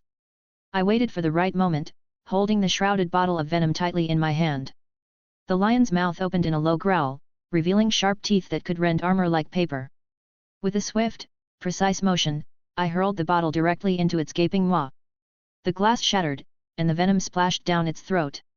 The lion convulsed almost instantly, its powerful body writhing as the venom took effect. Within seconds, it fell to the ground, its convulsions slowing to a halt. Echidna's gaze snapped to the fallen lion, her eyes narrowing as she scanned the area. I started retreating as soon as I had thrown the bottle, but I saw her extend her hand, and the mist that I had so carefully woven around myself was ripped away, leaving me exposed. The monsters all turned to face me, their eyes glinting with malice and hunger. "You're going to regret killing my children," Echidna spat with a voice laced with venom. I readied my spear, feeling the weight of the battle ahead. The element of surprise was gone, but right now everything was going according to plan. The venom had taken down the lion, and now I had to face the rest of the monstrous lineup, with Echidna herself leading the charge. "Are you sure about that?" I replied at the monster's words as I sank into the ground. Greek myth fact: today's fact will be about Atlas. The name Atlas was likely the result of joining the prefix a with the ancient Greek word phlne, meaning to bear. The latter may have been used in reference to Atlas' reputation as the bearer of the celestial sphere. Some modern scholars, however, insist that Atlas' name is pre-Greek in origin. Atlas was often given the epithet Talam, enduring, due to his toils as the bearer of heaven. A figure of prodigious strength, Atlas famously bore the world on his shoulders and was renowned for his wit and wisdom. According to a number of ancient sources, such as Diodorus of Sicily's Library of History, Atlas was a master philosopher, mathematician, astrologer, and astronomer. Some sources have even described Atlas as the inventor of astronomy, for Atlas had worked out the science of astrology to a degree surpassing others and had ingeniously discovered the spherical nature of the stars. Chapter 70, A Mother's Vengeance, 2. Mount Tamalpais, San Francisco, 3rd of May 2005. "Are you sure about that?" I replied at the monster's words as I sank into the ground. I reappeared on the Clasmonian so, plunging my venomous spear into its right eye. Shadowy tendrils exited from it, using the shadows cast on the spear. I sharpened the tendrils, tearing through the insides of the pig, turning its brain and other organs to mush. The flying pig let out an ear-splitting squeal before disintegrating into shadowy dust. I dropped through the cloud of monster remains, landing in a crouch between the Hydra and the Crommyonian sow. Their red auras flared brightly in my monochrome vision. Well, Echidna's voice rang out. "You just keep digging your grave more and more, don't you, young demigod?" The Hydra's multiple heads lunged at me, jaws snapping. I rolled to the side, my Laden armor clothes stained slightly by the earth. As I came up, I thrust my spear at the Crommyonian so, aiming for its thick neck. The massive pig was slower than its flying counterpart. My spear, coated in Apollo's snake venom, sank deep into its flesh. The beast squealed in agony as the poison worked its way through its system. "One more down," I muttered, yanking my weapon free as the sow began to disintegrate. A sharp pain in my shoulder made me curse. The manticore had taken advantage of my distraction, launching several spikes from its tail. My silk armor had deflected most, but one had found a weak spot. I gritted my teeth, willing the shadows around me to grow denser. The familiar surge of power coursed through my veins as I tapped into the darkness, my birthright as a son of Erebus. My muscles bulged, and I felt my senses sharpen even further. With a strength that could surpass most demigods, I hurled my spear at the manticore. The monster's human face contorted in shock as the weapon pierced its chest, pinning it to a nearby tree. The venom worked quickly, and soon another pile of golden dust marked its demise. "4 down," I muttered, but there was no time to celebrate. The Colchian dragon swooped down, its massive jaws snapping at me. I ducked and rolled, feeling the rush of air as it passed overhead. As I came up, I reached for my spear, only to remember it was still embedded in the tree where the manticore had been. "Damn it," I cursed, focusing on the Greek helmet tattoo on my right hand. In a flash, my spear materialized in my grip, its tip still tainted by the venom from Apollo's snake. "Odysseus." Echidna's voice cut through the chaos. "My children will feast on your flesh." I didn't bother replying, too focused on staying alive. The Hydra had coordinated its attacks with the chimeras, and I found myself constantly on the defensive, dodging snapping jaws and lashing snake tails. A piercing screech from above warned me of the Caucasian eagle's dive. I threw myself to the side, feeling the rush of wind as its talons barely missed me. As it pulled up for another attack, an idea struck me. I concentrated, forming a large shadowy construct in the shape of a net. With a grunt of effort, I hurled it at the eagle. The construct wrapped around the massive bird, its struggles only entangling it further. Unable to fly, it crashed to the ground with a resounding thud. Before I could capitalize on my success, the 4 chimeras pounced. Their lion heads roared, goat bodies charged, and snake tails lashed out in perfect coordination. I spun my spear in a defensive arc, deflecting strikes and creating distance, but I knew I couldn't keep this up forever. Time to even the odds, I muttered, sinking into my own shadow. I reappeared behind one of the female chimeras, driving my venomous spear through its back before it could react. As it crumbled to dust, I used the momentary confusion to attack its mate. The male chimera's snake tail struck at me, but I caught it with a tendril of shadow, redirecting its poisonous bite into its own flank.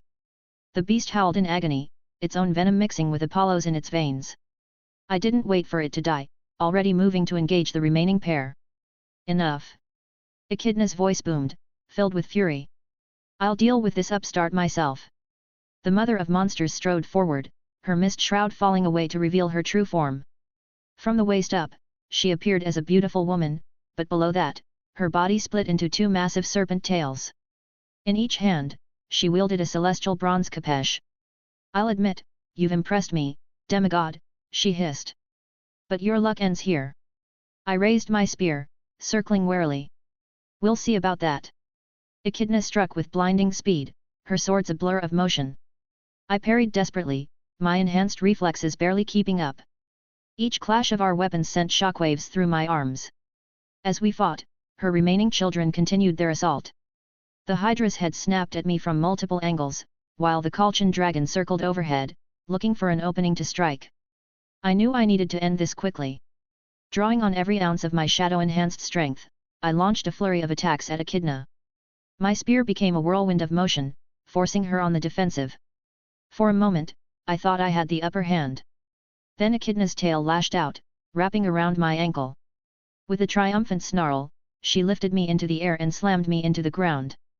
The impact knocked the wind out of me, and I felt something crack in my chest. My vision swam, the world reduced to a blur of dark shapes and red auras, more so than I usually saw. Is that all you've got, son of Erebus? Echidna taunted, looming over me. I expected more from one who was born to a primordial. I coughed, tasting blood. Sorry to disappoint, I rasped, buying time as I gathered my remaining strength. Just as Echidna raised her swords for the killing blow, I thrust my hand into my own shadow. My fingers closed around the arrow shaft of one of my arrows, also coated in Apollo's venom. With a last surge of effort, I threw the arrow into Echidna's serpentine lower body. Her eyes widened in surprise, but it was too late. The venom coursed through her system, far more potent than she had anticipated. Echidna screamed, a sound of pure agony that shook the very air. She stumbled backward, clawing at the wound as the venom worked its way through her body. I struggled to my feet, leaning heavily on my spear. The remaining monsters seemed frozen in shock, watching their mother writhe in pain. This isn't over, Echidna gasped, her form already beginning to dissolve. We will meet again. Odysseus. With a final, defiant glare, the mother of monsters crumbled into black dust. For a moment, silence reigned. Then, as if awakening from a trance, the surviving monsters seemed to realize their predicament. Without Echidna to lead them, their coordination fell apart. The Hydra turned tail and fled, its many heads hissing in fear, like a child lost without its mother. The Compulsion dragon, seeing its brothers and sisters retreat, took to the air and disappeared into the clouds. The remaining chimeras scattered, disappearing into the surrounding wilderness. I let out a long, shaky breath, finally allowing myself to relax. I looked at my side where Echidna had turned to dust, now only one thing lay, a short sword that looked similar to a capeche or a scythe. I grabbed it and put it into my shadow. As I looked around with what little strength I had in me, I walked towards 5 other items left behind from the monsters I had killed, a pelt from the Nemean lion, a venom spike from a manticore, a pair of angel-like wings from the Plasmonian sow, a giant tusk from the other one, and finally the lion head from the one manticore I had killed. As the adrenaline faded, the full extent of my injuries made themselves known. My ribs screamed in protest with every breath, and the manticore's spike still throbbed in my shoulder. I just fixed myself a few hours ago, I sighed, manipulating shadowy threads to spread throughout my body, closing the wounds. I yanked the spike from my shoulder, placing some ambrosia on it before closing it with my threads. As I looked towards the sky, watching the black clouds move through the slightly blacker sky, a throbbing pain spread across my eyes, my blank pupils burnt as I could only clutch my eyes and let out a piercing scream. Greek myth fact. Today's fact will be about Echidna, obviously. Echidna, often described as a half-woman, half-snake creature, holds a significant place in Greek mythology as the mother of all monsters. Her children change depending on the source material, though they are always some no matter the reference, those being Cerberus, Orthus, Hydra, and Chimera, so I got the ones from the Percy Jackson wiki. Echidna was the mate of Typhon. According to myth, both Echidna and Typhon were children of Gaia, Earth, and Tartarus, the deep abyss. One of the most significant episodes involving Echidna in Greek mythology was her and Typhon's attack on the Olympians. This battle against the gods showcased their immense power and threat. Zeus, the king of the gods, ultimately managed to defeat them, imprisoning Typhon under Mount Etna. However, Echidna and her children were spared by Zeus. This decision allowed Echidna's progeny to serve as challenges for future heroes in various Greek myths. Chapter 71, Eyes, and an Eagle. Unknown place, unknown time. My eyes snapped open, and I found myself in a world of blinding white. For a moment, I thought I was still blind, but then realization struck me like a thunderbolt from Zeus himself. I could see color. For the first time since the misery trial, the world around me wasn't just shades of black and colored auras. I blinked rapidly, my eyes watering from the intensity of the white landscape. As my vision adjusted, I noticed something that stood out starkly against the blank landscape surrounding me, a massive, glowing blue book. Its size was almost comical, bigger than even Mount Olympus itself, so bigger than the Empire State Building. The cover was adorned with strange, incomprehensible symbols that seemed to shimmer and shift as I looked at them. Curiosity overcame my initial shock, and I reached out to touch the book. As soon as my fingers made contact with its surface, the tome sprang to life. Pages flipped rapidly, a blur of blue and white, until it settled on a specific page. The page bore the same indecipherable script as the cover. I noticed some of what I could only assume were letters changing rapidly, glowing with an ethereal blue light. But what caught my attention was a small photo in the corner, a 14-year-old boy with black hair that was tied in a bun, wearing a green hoodie and a Camp Half-Blood shirt, but what interested me the most was his eyes, two pupils of shadowy purple. That was what surprised me the most, since I knew that looking at the picture that it was a picture of me. So of course I was weirded out, after all I had been told multiple times that my pupils were so white that they were almost invisible. Before I could think about the book or my eyes, something extraordinary happened. Shackles, seemingly made of the same blue energy as the book's text, shot from the page. They lashed out, stabbing around my legs, arms, head, heart, and eyes. Oddly, I felt no pain. The shackles simply melded with my body, as if they had always been a part of me. However, the ones connected to my eyes began to vibrate intensely. The vibration grew stronger and stronger until, with a sudden snap, the eye shackles shattered. The other shackles remained firmly in place, pulsing with that strange blue energy.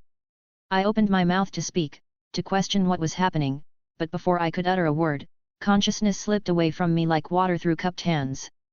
Odysseus dreamscape, unknown time. When awareness returned, I found myself in a completely different environment, one which I had seen many times before. Gone was the white expanse, replaced by an inky blackness that seemed to stretch infinitely in all directions. But I wasn't alone in this void. Thousands of eyes, of all shapes, sizes, and colors, floated around me, blinking and watching my every move. "Have you seen it, my boy?" a familiar voice echoed through the darkness. I turned to the largest eye like I always did when I got to this place, and I noticed something. This eye was the same color as the one I had seen on the photo myself. "Dad," I greeted, my voice steady despite the fact I had been sucked someplace. "Before coming here I went to someplace else. There was this book." The eye squinted as if in a show of concern. "I'm afraid I can't explain everything, Ozzy. Not because I won't, but because I truly can't. There are some things that even I can't overcome." I frowned, frustration bubbling up inside me. "But surely you must know something?" "The shackles, my eyes. Well, I can tell you one thing and one thing only. One of the reasons you were born blind was because of that book, and the reason you were sent onto this quest was also because of said book. That is as much as I can tell you. I sighed, running a hand through my hair. Okay then, let's change the subject. My quest? It's done. A proud smile spread across Erebus's face. Well, you didn't kill all her children, but yes it is, your quest is finally finished, kiddo. My consciousness started slipping away once more, so before I sunk into the ground I left some parting ways with my dad. Hey dad, when I have some free time I'll come visit you and mom, okay? Great kiddo, just don't take too long. Mount Tamalpais, San Francisco, 3rd of May 2005. When I opened my eyes again, I found myself back at the base of Mount Tamalpais. But this time, everything was different. The world exploded with color, so vivid and intense that it almost hurt to look at it. The grass beneath my feet was a lush green, the sky above a brilliant blue. Even the dirt and rocks seemed to possess a beauty I had never noticed before. I stood there, awestruck, trying to take it all in. I had seen some colors in aura before and in the misery dreams made by Achilles, but this was different, it was all so real, so beautiful. Tears welled up in my eyes as I gazed at a nearby flower, marveling at the delicate yellow of its petals. However, before I could fully process this new, colorful world, movement caught my eye. A large wolf, its fur a mix of greys and browns, appeared before me. It was easily the size of a small car, its yellow eyes fixed intently on me. The wolf approached slowly, its gaze never wavering. When it reached me, it did something unexpected. It nudged my shadow with its nose. A strange compulsion came over me. As if in a trance, I plunged my hand into my own shadow. My fingers closed around something solid, and suddenly, a jolt of electricity shot through my arm. Startled, I yanked my hand out, pulling with it a golden eagle statue. Yellow sparks danced across its surface, giving it an alive, almost electric quality. The shock hadn't been painful, exactly, but it had certainly gotten my attention. The wolf barked, the sound echoing across the mountainside. It seemed pleased. Then, without warning, it turned and began to walk away. After a few steps, it paused, looking back at me and barking again. The message was clear: follow me. For a moment, I hesitated. I had just completed a grueling quest, faced down some of the most fearsome monsters in Greek mythology, and undergone some kind of mysterious transformation. Part of me wanted nothing more than to return to Camp Half-Blood, to rest and try to make sense of everything that had happened. But another part of me, the part that had driven me to take on Echidna and her brood in the first place, was curious. This wolf, the eagle statue, the book, and the shackles, they all seemed to be pieces of a puzzle I couldn't yet see the full picture of. With a deep breath, I made my decision.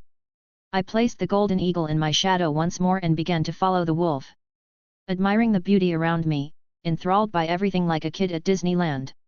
As we walked, the landscape began to change. The forested slopes of Mount Tamalpais gave way to more rugged terrain.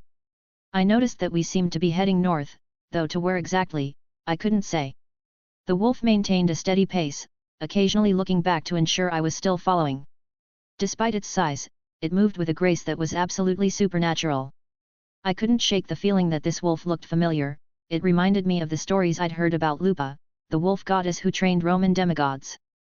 But if this was Lupa, why would she be interested in a Greek demigod like myself? And how come it knew I had the golden eagle? Still, I stopped thinking of all of that, focusing on running after the female wolf. After all, wherever she was taking me, she wanted me to get there fast.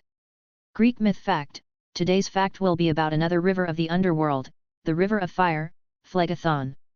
The river Phlegethon is called the river of fire because it is said to travel to the depths of the underworld where land is filled with fire, specifically, the flames of funeral pyres. River Phlegethon leads to Tartarus, which is where the dead are judged and where the prison of the Titans is located.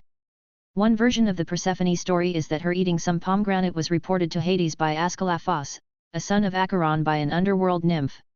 In retribution, she sprinkled him with water from the Phlegethon to transform him into a screech owl. When Aeneas ventures into the underworld in the Aeneid, Virgil describes his fiery surroundings, with treble walls, which Phlegethon surrounds / whose fiery flood the burning empire bounds. Plato also mentions it as the source of volcanic eruptions. Streams of lava which spout up at various places on Earth are offshoots from it.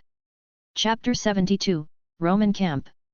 Oakland Hills, 4th of May 2005. The wolf, who I was now almost certain was Lupa, led me tirelessly northward. We traveled for what felt like hours, the landscape gradually changing from the rugged terrain of Mount Tamalpais to more urban surroundings. Despite my exhaustion from the recent quest, I found myself reinvigorated by the newfound ability to see colors. Every sight was a wonder, from the deep green of the trees to the vibrant blue of the sky. As we approached what appeared to be a large tunnel cut into a hillside, Lupa slowed her pace. A sign nearby read Caldecott Tunnel, and I realized we must be somewhere near Berkeley.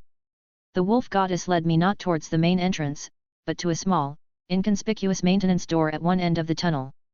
Lupa stopped in front of the door and turned to face me, her yellow eyes seeming to glow with an otherworldly intelligence. She barked once, the sound echoing off the tunnel walls, and suddenly the door swung open. A young boy, no older than 10, stepped out. He had close-cropped blonde hair and startlingly blue eyes that reminded me of the sky I'd just been admiring. Despite his youth, he carried himself with a confidence that spoke of experience beyond his years. A golden sword hung at his side, looking almost comically large on his small frame.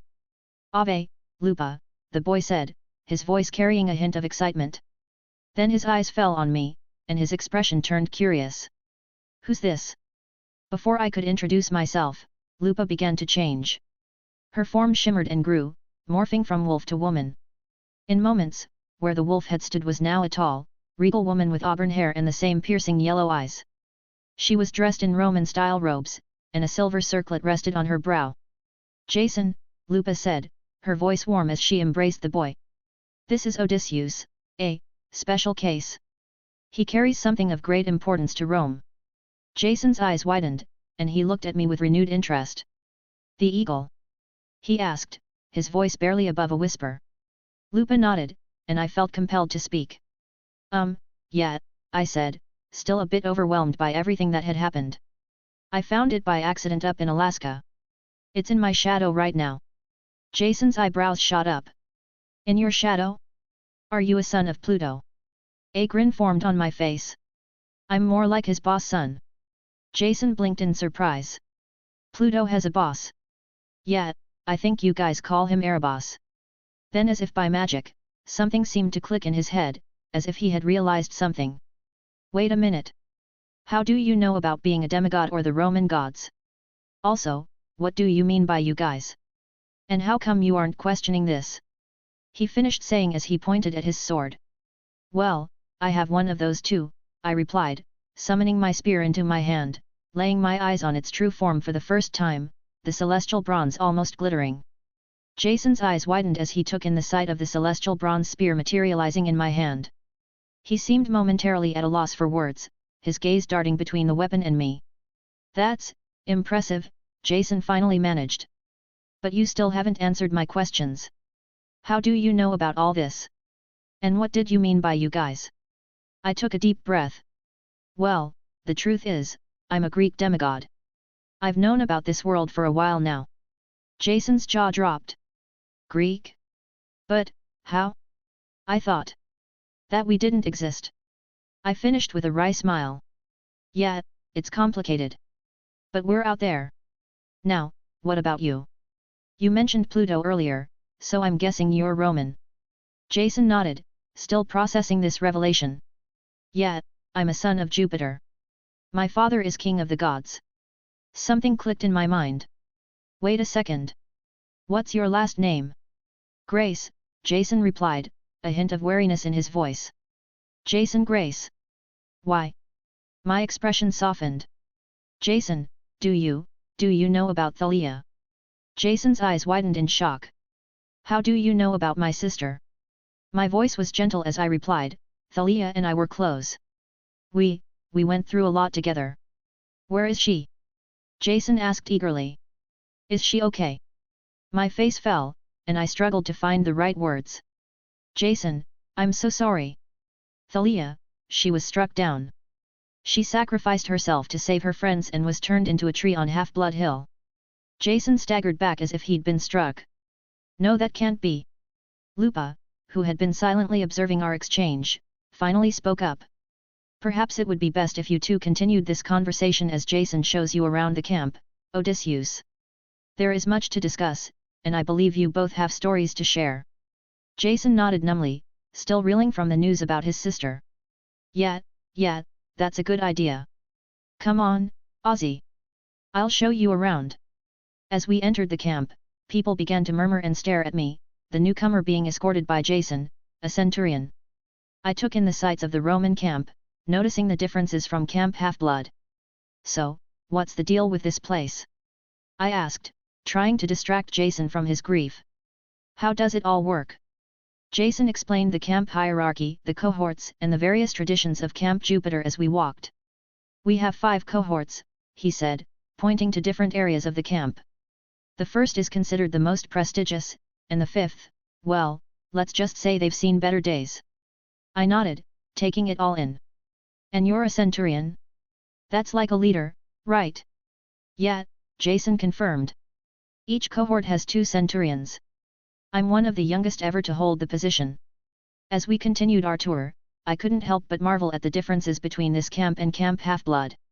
The organization, the discipline, the sheer Romanness of it all was both fascinating and a little intimidating. When we reached the 5th cohort, I decided it was time. Jason, I said solemnly, I think it's time I gave this back to its rightful owners. With a gesture, I pulled the golden eagle standard from my shadow, presenting it to the young centurion. Jason's eyes widened in awe as he carefully took the eagle. This is incredible. You have no idea what this means to us. I smiled. I think I'm starting to. Listen, Jason, if you ever want to talk more about Thalia or anything else, you can always come visit me. The Greek camp is in Long Island. Jason managed a small smile. I think I'd like that. To visit where my sister lived, I mean. I nodded. You're welcome anytime. And hey, who knows? Maybe someday our camps can work together. Jason's expression turned thoughtful. That's an interesting idea. But I don't think the others would take as kindly to Greek demigods as I. True, I agreed. But maybe it's time for that to change. We're all demigods, after all. We should be working together, not staying divided. Jason nodded slowly.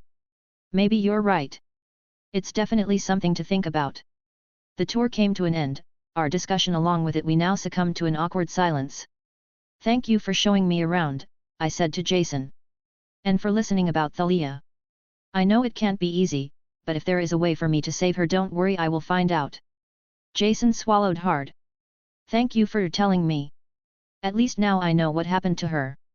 And thank you for bringing back the eagle. It means more than you know. I smiled. Demigods, even different kinds, should stick together. Greek, Roman, in the end, we're all in this together, kids fighting monsters, most under the whims of our parents. Jason nodded, a small smile forming on his face. With a final nod to Jason, I stepped back into the shadows, concentrating on Camp Half-Blood. The familiar sensation of shadow travel enveloped me, and in moments, I reappeared at the edge of the strawberry fields. As I looked out over the familiar sights of Camp Half-Blood, my mind was reeling from all that had occurred, in such a small amount of time. The quest, the recovery of my sight, the discovery of the Roman camp, it was definitely one of the most eventful days I had in a while. I didn't know exactly why Greeks and Romans had been separated or what would happen if all of us came together to one big camp. There would probably be a lot of infighting and scuffles, after all not everyone would be as friendly as Jason, yet somehow that brought a small smile to my face. Greek myth fact, Lupa, often depicted as the she-wolf, is a significant figure in Roman mythology, which was prevalent from 8th century BC until the formal adoption of Christianity as the state religion in the 4th century AD. While not strictly considered a goddess in the traditional sense, Lupa holds a crucial role in Roman mythology. She is a she-wolf, famously known for nurturing Romulus and Remus, the founders of Rome. Lupa is represented by the symbol of the she-wolf, a testament to her nurturing role in the origin myth of Rome. As for colors, while no specific hues are directly associated with Lupa, natural colors like brown and gray might symbolically represent her. Lupa is central to Rome's founding myth. According to legend, after being cast into the river Tiber by their uncle, the infants Romulus and Remus were rescued and nursed by a she-wolf, Lupa. This act allowed them to survive and later establish the city of Rome. Chapter 73, Back in Camp. Camp Half-Blood, May 4, 2005. The familiar scent of strawberries filled my nostrils as I materialized from the shadows at the edge of Camp Half-Blood. For a moment, I stood still, drinking in the sight of my home with my newfound vision. The vibrant green of the grass, the deep blue of the sky, the warm orange glow of the sunset colors I had only ever dreamed of seeing now spread before me in all their glory. But as beautiful as the view was, I still felt slightly out of place in here. After all, I had spent the same amount of time outside of camp than in it. With a deep breath, I focused on the top of Half-Blood Hill, where I knew Thalia's tree stood sentinel over the camp. In an instant, the shadows wrapped around me once more, and I found myself standing at the base of the massive pine. I placed my hand on the rough bark, feeling the steady thrum of life within. It was now more powerful than ever. "Hey, Thalia," I whispered, my voice catching slightly. "I met your brother today. He misses you, you know. When I heal you, I'll take you to him. I'm sure you would have a lot to talk about." Closing my eyes, I reached out with my powers, sensing the magical bonds that held Thalia's essence within the tree. They were strong, something which I had already noticed before, the first time I had come to see her. Concentrating hard, I began to weave shadowy threads between my fingers, infusing them with as much of my power as I dared. Carefully, I began to work these shadow stitches into the magical fabric of the tree. I didn't know exactly how to heal her, but I had a plan more or less. The first part of the plan was to heal the injuries she had suffered before she turned into a tree. The second part was to break Zeus' enchantment, the thing that had turned her into a tree. For 30 minutes, I worked tirelessly, weaving the threads throughout the tree and into Thalia's oak body. The bonds which held her fought back against my threads, small sparks of lightning burning them away. Without the power of my divine incantation to boost my powers, I had no clue how long it would take for these shadow stitches to heal Thalia's body and break the bonds which fought against my threads. Reluctantly, I pulled back, breaking the connection. "I will break them," I murmured, patting the tree trunk. "I'll come back every day, Thalia. I promise I'll get you out of there." Exhausted but determined, I stepped back into the shadows once more, this time focusing on the big house. As I emerged on the front porch, I looked at Mr. D for the first time ever, who was lounging in his usual spot with a Diet Coke in hand. He had a chubby face, a red nose and curly hair so black, it looks purple. He normally has watery, blue, bloodshot eyes from drinking. He was wearing a tiger-striped Hawaiian shirt and purple running shoes. "Watch where you're going, Oliver Seuss," he grumbled, not even bothering to look up from his magazine. I couldn't help but grin. Some things never changed. "Sorry, Mr. D. It's good to see you too." He glanced up then, his eyebrows rising slightly as he took in my appearance. Well. I see you've had some work done, Oliver.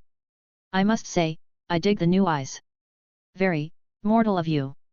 I chuckled, touched by what passed for a compliment from the camp director. "Thanks, Mr. D. Is Chiron around?" Mr. D waved vaguely towards the door. "In his study, as usual. Try not to track mud all over the place, Owen." With a nod of thanks, I headed inside, my heart beating a little faster as I approached my dad's study. I paused at the door, taking a deep breath before knocking softly. "Come in," came the familiar voice of my adoptive father. I pushed open the door, and there he was, my adoptive father Chiron. He had thinning brown hair, bushy eyebrows, intense brown eyes and a scruffy beard grown. His lower half was that of a white stallion. He was surrounded by books and scrolls as always. He looked up as I entered, and for a moment, we just stared at each other in silence. Then, he clopped up to me as fast as his horse legs could carry him. He crossed the room and pulled me into a fierce embrace. I hugged him back just as tightly, feeling tears prick at the corners of my eyes. "My boy," Chiron murmured, his voice thick with emotion. "You're finally home." "Dad, I'm sorry for yelling." "SHH, don't worry, it's all okay." We stayed like that for a long moment in silence, neither of us willing to let go. Finally, Chiron pulled back, holding me at arm's length as he studied my face. "Your eyes," he said softly, wonder and concern mingling in his voice. "Odysseus, what happened?" I took a deep breath, suddenly feeling the weight of everything I'd been through. "It's a long story, Dad. Maybe we should sit down." Chiron nodded, clopping back to his desk as I took a seat across from him. For a moment, I just savored the familiar yet weirdly new comfort of his study, the smell of old books, the soft ticking of the antique clock on the wall, the gentle creaking of Chiron's hoofs as he leaned forward, his eyes fixed on me with loving concern. "Start from the beginning," he said gently. "Tell me everything." And so I did. I told him about my journey, all my labors, my fights, the divine incantation and how it had stopped working. I showed him all my items, told him about the Cain family and their Egyptian roots, the labyrinth, Echidna and her children, Jason and the Roman camp, and finally the giant blue book. There was this presence, I explained, struggling to find the right words. It felt old, Dad. Older than anything I've ever encountered. Chiron's brow furrowed. What did it say? I closed my eyes, recalling the otherworldly voice that had echoed through my mind. Nothing, it was just a giant glowing blue book, and when I woke up I had gained my vision. My dad had a pondering look on his face as I explained to him about my encounter with the book, the shackles, the picture, everything. Still those shackles, some felt natural and yet others felt weird, as if something or someone had placed them upon me. Chiron reached out, squeezing my hand. I think I've heard something like this before from Dionysus himself. Mr. D. Greek myth fact, today it's going to be about Mr. D himself.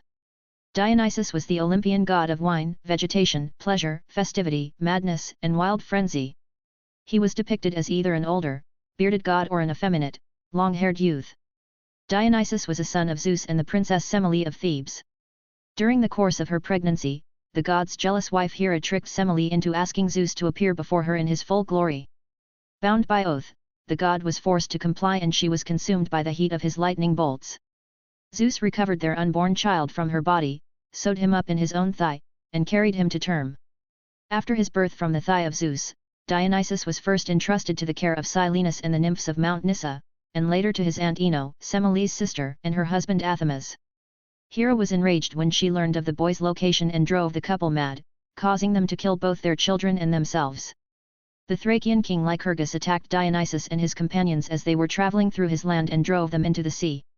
As punishment, the god inflicted him with madness, causing him to murder his wife and son and mutilate himself with an axe. King Pentheus of Thebes refused to accept the god's divinity and tried to apprehend him. The god retaliated by driving the king's daughters into a crazed frenzy and they tore him apart limb from limb. Dionysus instructed the hero Icarius of Athens in the art of winemaking.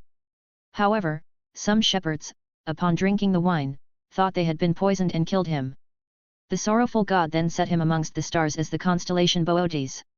Chapter 74, What Happened to the Campers? A/N, finished the book. Also I'm gonna be doing a goal. If we hit the top 20 in the Power Stones ranking, I'll upload an extra chap. Top 10 equals 2 chaps, top 5 equals 3 chaps, top 3 equals 4 chaps, top 2 equals 5 chaps, and top 1 equals 6 chaps. Camp Half-Blood, May 4, 2005. Leaving the big house, I paused at the top of Half-Blood Hill, my gaze sweeping over the familiar landscape of Camp Half-Blood. The scene before me was a tapestry of demigod life, each thread weaving together to create a picture of organized chaos that I had missed more than I realized. The Hephaestus kids scurried about, their arms laden with an assortment of deadly-looking weapons. Not far behind, the Hermes cabin members shadowed them, their nimble fingers itching to borrow the newly forged arms. And, as prideful as ever, the Athena cabin's inhabitants were hot on their heels ready to berate them. A smile tugged at my lips, stretching wider with each passing moment. There's no place like home, is there? I murmured to myself. For the first time in what felt like an eternity, everything seemed to be looking up. My quest was finished, I gained my sight, and while Thalia's curse still loomed, I was making progress. It truly felt as if all the pieces were finally falling into place, a rare feeling in the horrible life of a demigod. I began my descent down the hill, my steps measured and unhurried. Every sensation was amplified, colors more vivid than I remembered. It was as if I was experiencing the camp for the first time all over again, and in a way, I suppose I was. My feet carried me towards the cabins, each one a unique reflection of its godly parent. I had people to see, friends I hadn't spoken to in far too long. The first stop on my list was Cabin 10, Aphrodite's cabin, my grandmother's. As I approached, I took in the familiar sight. The cabin was a wooden structure with a painted blue roof that seemed to shimmer in the sunlight. Elegant pillars supported the overhang, and a checkerboard deck complete with steps led up to the entrance. The grey walls were a stark contrast to the pink door. Potted flowers lined the windows, their sweet scent mixing with the heavy perfume that always seemed to hang in the air around the cabin. On the steps sat two blonde women, their eyes fixed on me as I drew near. They pointed and giggled. A green aura shimmered around them, reminding me of another change I was still adjusting to. Oh yeah, there was that too, I thought to myself. I still have the ability to see people's auras, but it's harder to notice with all the colors surrounding me now. I'm sure I'll grow accustomed to it eventually. As their giggles continued, a flash of insecurity passed through me. Am I that ugly? I mean, sure, I could agree that my white pupils from before were a little unnerving, but now? I'm not so sure. Pushing aside my doubts, I approached the girls. Hello, I started, my voice nervous about the thought of reuniting with Emma, telling her I was related to Aphrodite and how she would probably still pinch my cheeks when she found out. Is Emma Abbott here?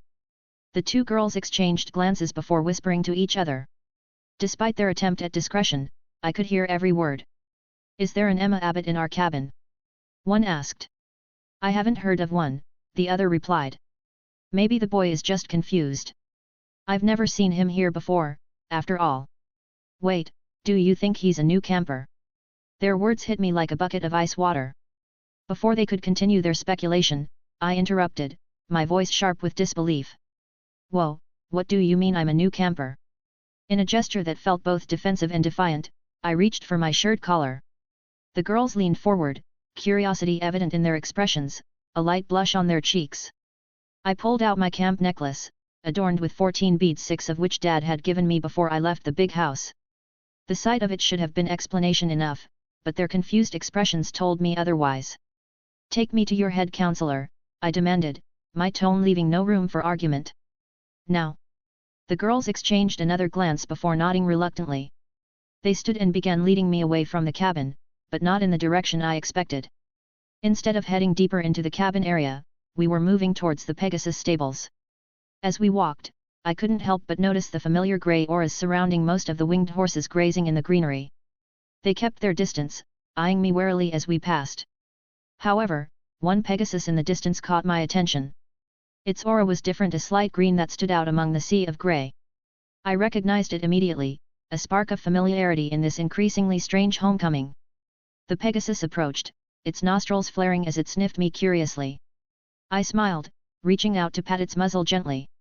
We'll catch up later, old buddy, maybe we can even go for a fly, I whispered, before continuing to follow my Aphrodite guides. We arrived at the stables, where a young girl, no more than 12 years old, was carefully brushing a Pegasus's mane. Her movements were gentle and practiced, as she looked at the Pegasus with an adoring gaze. One of my guides pointed to her. That's Silena Beauregard, our head counselor. I nodded, taking in the information. Silena seemed young to be a head counselor, but I knew better than to judge based on age alone. After all, I had faced giants at 12 in the world of demigods, age was often just a number. Excuse me, Silena. I called out. She turned, her eyes widening slightly as she took in my appearance before locking her gaze on my necklace. I'm looking for Emma Abbott. Do you know where I can find her? Silena's brow furrowed in confusion. Emma Abbott? It's been a while since I heard that name. She left camp a year ago. You know, because of the whole 20-year-old shtick. Her response was like a punch to the gut. I stepped forward quickly, my hands reaching out to grasp her shoulders. What about Margot Rule, Ava Gray, Clark Kent, Sebastian Krabs, Miles Morales, Finn Horace, Cecilia Turing, Chloe Green? The names tumbled from my lips in a desperate rush. Silena scratched her left cheek, glancing nervously left and right. I'm not sure about a few, but Miles, Margot, and Clark left a year ago too. My mind was reeling. How could this be possible?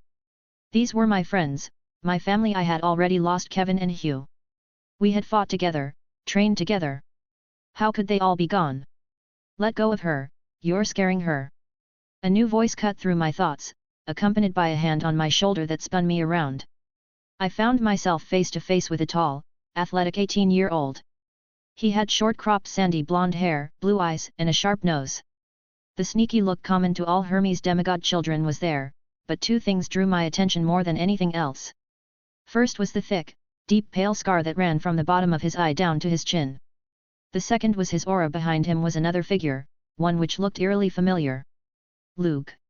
I muttered, taken aback by how much he had changed. His brow furrowed. And you are? Instead of replying, I summoned a tendril from the roof. It snaked down swiftly, grabbing Luke by his ankle and hoisting him upside down. Remember me now? I challenged. Recognition flashed in his eyes. Odysseus. Ding, ding, ding, we have a winner, I replied. But even as I spoke, I could see how his aura turned a deep shade of red, the figure behind him growing slightly. When I looked at his face, though, all I could see was a small smile. With a swift movement, Luke unsheathed his bronze sword and cut through the tendril. He spun in the air, landing gracefully on his feet, that smile still playing on his lips. It's good to finally see you after all these years, he said, his tone friendly as he sheathed his sword and opened his arms for a hug. Yet his aura remained unchanged, that deep, red. Luke, do you know him? Silena asked from behind us, her voice tinged with confusion and a hint of fear. Luke turned to her, his smile never wavering. Oh yes, Silena. This is Odysseus, an old friend of mine. We go way back, don't we, Odysseus? I nodded slowly, my mind racing to make sense of everything. The missing campers, Luke's changed appearance and aura, the general air of wrongness that seemed to permeate the camp, it all added up to something, but what? It seems like I've missed quite a lot, I said carefully, my eyes never leaving Luke's face. Perhaps you could fill me in on what's been happening at camp.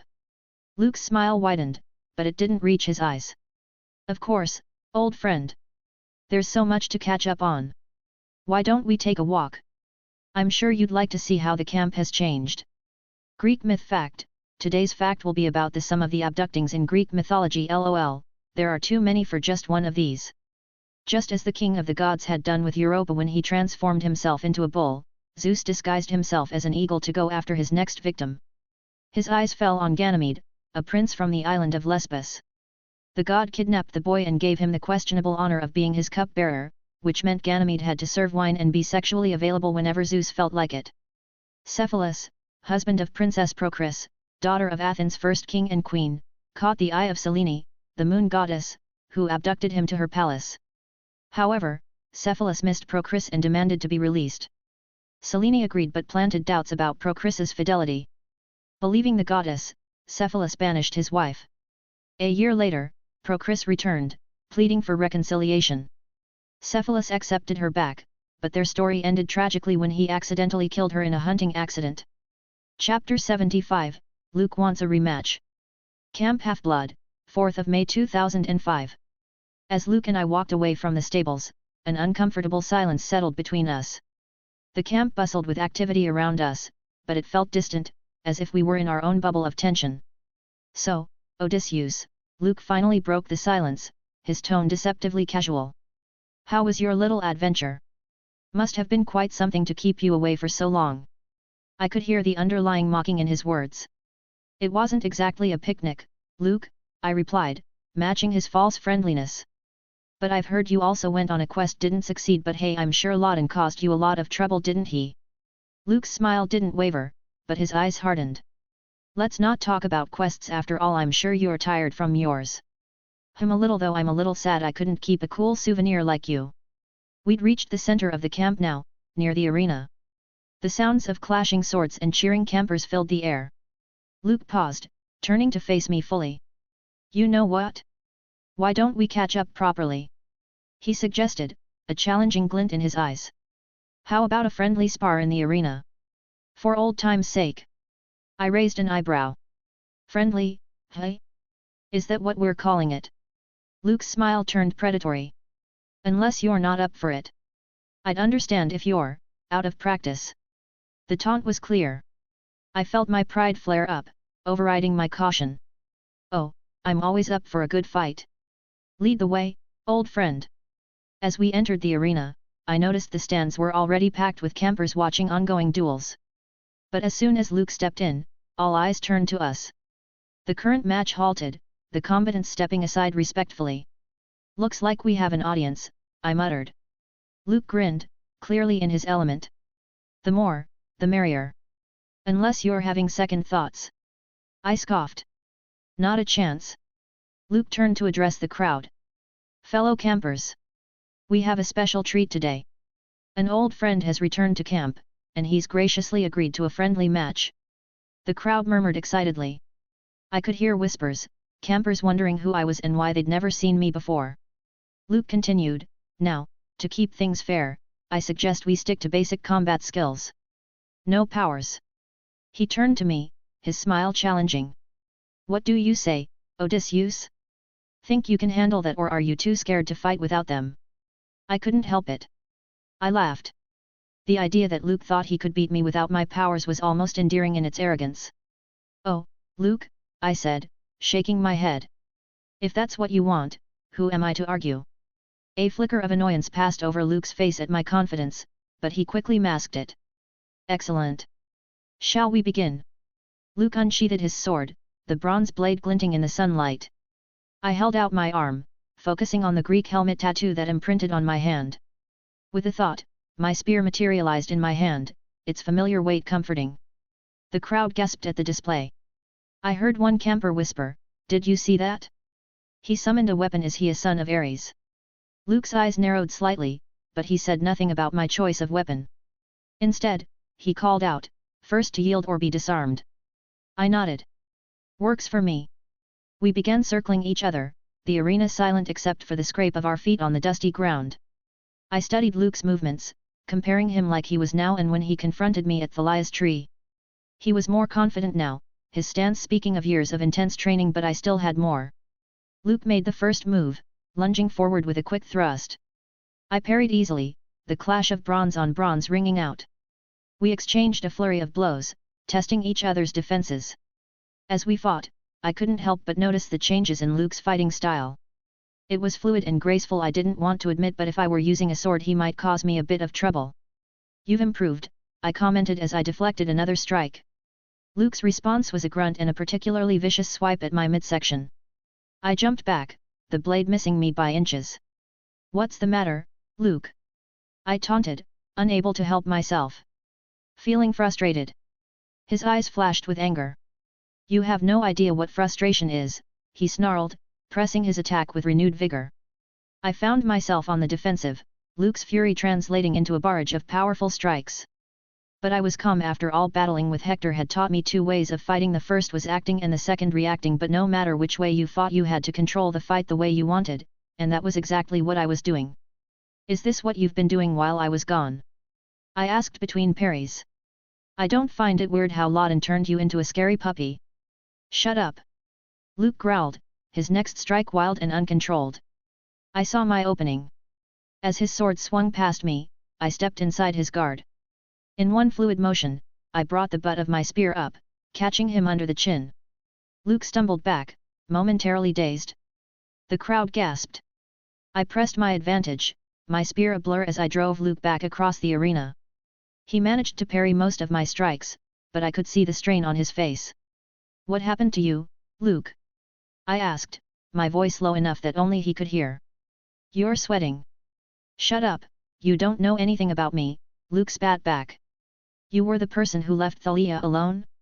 You don't get to waltz back in and judge me." "You shouldn't have said that," I murmured. I started thrusting my spear faster and faster, too fast for him to stand my pace. He still continued parrying whatever he could, but in front of me that was basically nothing. My spear pierced through his guard, creating shallow cuts on his arms, torso, forehead, and scalp. He tried to counteract by performing an upward slash. I decided to finally finish it. I sidestepped, circulating my spear and slapping his side with the flat part of the spear. Luke cried out in pain, his sword clattering to the ground as he fell onto the floor. The arena fell silent. Luke stood there, panting, his empty hand clenched at his side. I kept my spear pointed at his neck, waiting. For a moment, I thought he might try to continue the fight barehanded. But then his shoulders slumped, and he raised his hand in surrender. "I yield," he said, his voice barely above a whisper. The crowd erupted in cheers, but I barely heard them. My focus was entirely on Luke, on the mixture of anger and shame in his eyes, and most of all the black figure behind him which clung to Luke's growing blood-red aura. I lowered my spear, letting it dematerialize back into my tattoo. "Good fight," I said, extending my hand. Luke stared at it for a long moment before grudgingly shaking it. "Don't get too cocky," he muttered. "This isn't over." As he turned to leave the arena, I left him alone, but I saw a girl around 11 with blonde hair and Athena's greyish eyes running down the stands wanting to catch up to Luke. I watched them go, a sense of unease settling in my stomach as I stared intensely at the figure which clung to Luke. I was sure I had seen him before. Still, as I kept on thinking about it, I felt a hand on my shoulder. Hey dude, that was awesome. I turned and I got a sense of deja vu. There was a huge boy filled to the brim with muscles, brown skin, dreads and amber eyes. I could only let out a confused gasp. Kevin, is that you? Kevin? Nah, the name's Charles Beckendorf. He said, a wide grin on his face as he pointed at his chest. Greek myth fact, Part 2 of the Kidnappings. Theseus, famed for defeating the Minotaur, had a troubling habit of abducting women. His first victim was Antiope, an Amazon warrior and sister of Queen Hippolyta. Despite the abduction, Antiope fell in love with Theseus, and they had a son, Hippolytus. However, the Amazons, angered by Antiope's betrayal, attacked Athens in the Attic War, where Antiope was killed. After her death, Theseus sought to remarry and teamed up with his friend Pirithous. They targeted two daughters of Zeus, Helen of Sparta and Persephone, queen of the underworld. The pair abducted the young Helen, leaving her in Athens before attempting to kidnap Persephone. Helen's brothers, Castor and Polydeuces, rescued her and kidnapped Theseus's mother in revenge. Helen eventually married Menelaus and became queen of Sparta, but was later abducted by Paris of Troy, leading to the Trojan War. Chapter 76, Home Meal. Camp Half-Blood, 4th of May 2005. After the crowd of excited campers surrounding me dispersed, I made my way back to the big house, my mind swirling with questions. The familiar building painted baby blue with a white trim. On the roof a bronze eagle weather vane, and by the porch are wind chimes that turned into dryads as they spun. As I approached, I could see Dad there, his white stallion legs as strong as ever, a small grin on his face. So, I already heard about your triumph in the arena. Yet I wanted to talk to you about that. I started closing the distance between us. Something's wrong with Luke, I don't know what it is, but there's something on him. Something that is giving me the creeps. Luke Castellan POV. Damn it, Kronos, didn't you say I'd be stronger than Odysseus now? No, I said you'd be stronger than the Odysseus from before, and you are. If you had used what you've assimilated of my powers, I'm sure you could beat him. After all, he may be a demi-primordial, but I'm a titan. But I can't reveal those things in camp, the time isn't right yet. I haven't even had my weapon made. Luke. A voice cut through my thoughts with Kronos. I turned back and I saw Annabeth staring at me with a worried look on her face. Don't worry about it, Annabeth, I'm fine. Still. I said I'm fine. I answered, a little louder than I would have liked. I'm sorry for raising my voice, Annabeth, but really I'm fine, I just need to be left alone for a while. Odysseus POV. As the sun began to dip below the horizon, painting the sky in hues of orange and pink, the conch horn sounded, signaling dinner. The mess hall was a hub of activity as I arrived. Campers filed in, chattering and laughing, seemingly oblivious to the undercurrent of wrongness I felt. I hesitated at the entrance, suddenly unsure where to sit. In the past, I'd always sat with either the Aphrodite, Apollo, or Ares kids. But now, I had no clue. After all, I was technically unclaimed, and even if I was claimed, there wasn't a house for Erebus. Hey, Odysseus! A gruff voice called out. I turned to see a burly girl with stringy brown hair waving me over to the Ares table. You look lost. Come sit with us. Grateful for the invitation, I made my way over. Thanks, I said, sliding onto the bench. And my friends call me Ozzy. The girls looked at my eyes for a moment, and as I stared at her I noticed how her green aura turned pink for a fraction of a second. I'm Claris, head counselor of the Ares cabin. I couldn't help but smile. If only she knew. Nice to meet you, Claris. I was friends with one of your head counselors once. As we began to eat, Claris asked me who. You probably don't know him, he left camp a decade ago on a quest. What happened to him? He died. I replied, looking at Beckendorf from the corner of my eye on the Hephaestus table. Oh, I'm sorry. Don't worry about it, that is what the life of a demigod is all about, death and misery. I made my peace with it a while ago, and so did he. I continued, a smile forming on my face as I thought back to my early years at camp. Claris seemed to accept this, and so we moved on from that subject. The Ares kids asked me about my quest, battles and fights after my identity became known, Odysseus, son of Chiron. They had also given me a title while I was away, the Born Camper. Turns out a lot of new campers thought I was just a myth made to scare them or prepare them. I honestly didn't care. Soon my dad galloped into view. Heroes. He announced, it's time for the offering to the gods. Please proceed to the firer. As campers began to rise, filing towards the central fire. I went along with them. It had been so long since I'd participated in this ritual, I was honestly kind of excited. I approached the brazier, the flames danced merrily, casting a warm glow over the faces of those around me. I scraped a portion of my meal into the fire, murmuring a quiet prayer to Hestia, goddess of the hearth, and Iris, goddess of the rainbow. The only two goddesses which I thought were deserving of my offering. The moment my offering touched the flames, something strange happened. The fire snuffed out, plunging the pavilion into sudden darkness. Gasps of surprise echoed around me, followed by confused murmurs. Then, as quickly as it had extinguished, the fire roared back to life. It blazed higher than ever before, casting long, eerie shadows across the pavilion. The firelight flickered and danced, creating an illusion of movement in the darkness. And then I saw them. Eyes. Dozens, maybe hundreds of eyes, blinking open in the shadows cast by every camper. They were everywhere, peering out from beneath tables, from behind pillars, even from the folds of clothing. A collective gasp rose from the assembled campers as they too noticed the eyes watching them from their own shadows. But their attention was quickly drawn upward, to the space above my head. Floating there, wreathed in shadows and flame, was a swirling mass of darkness.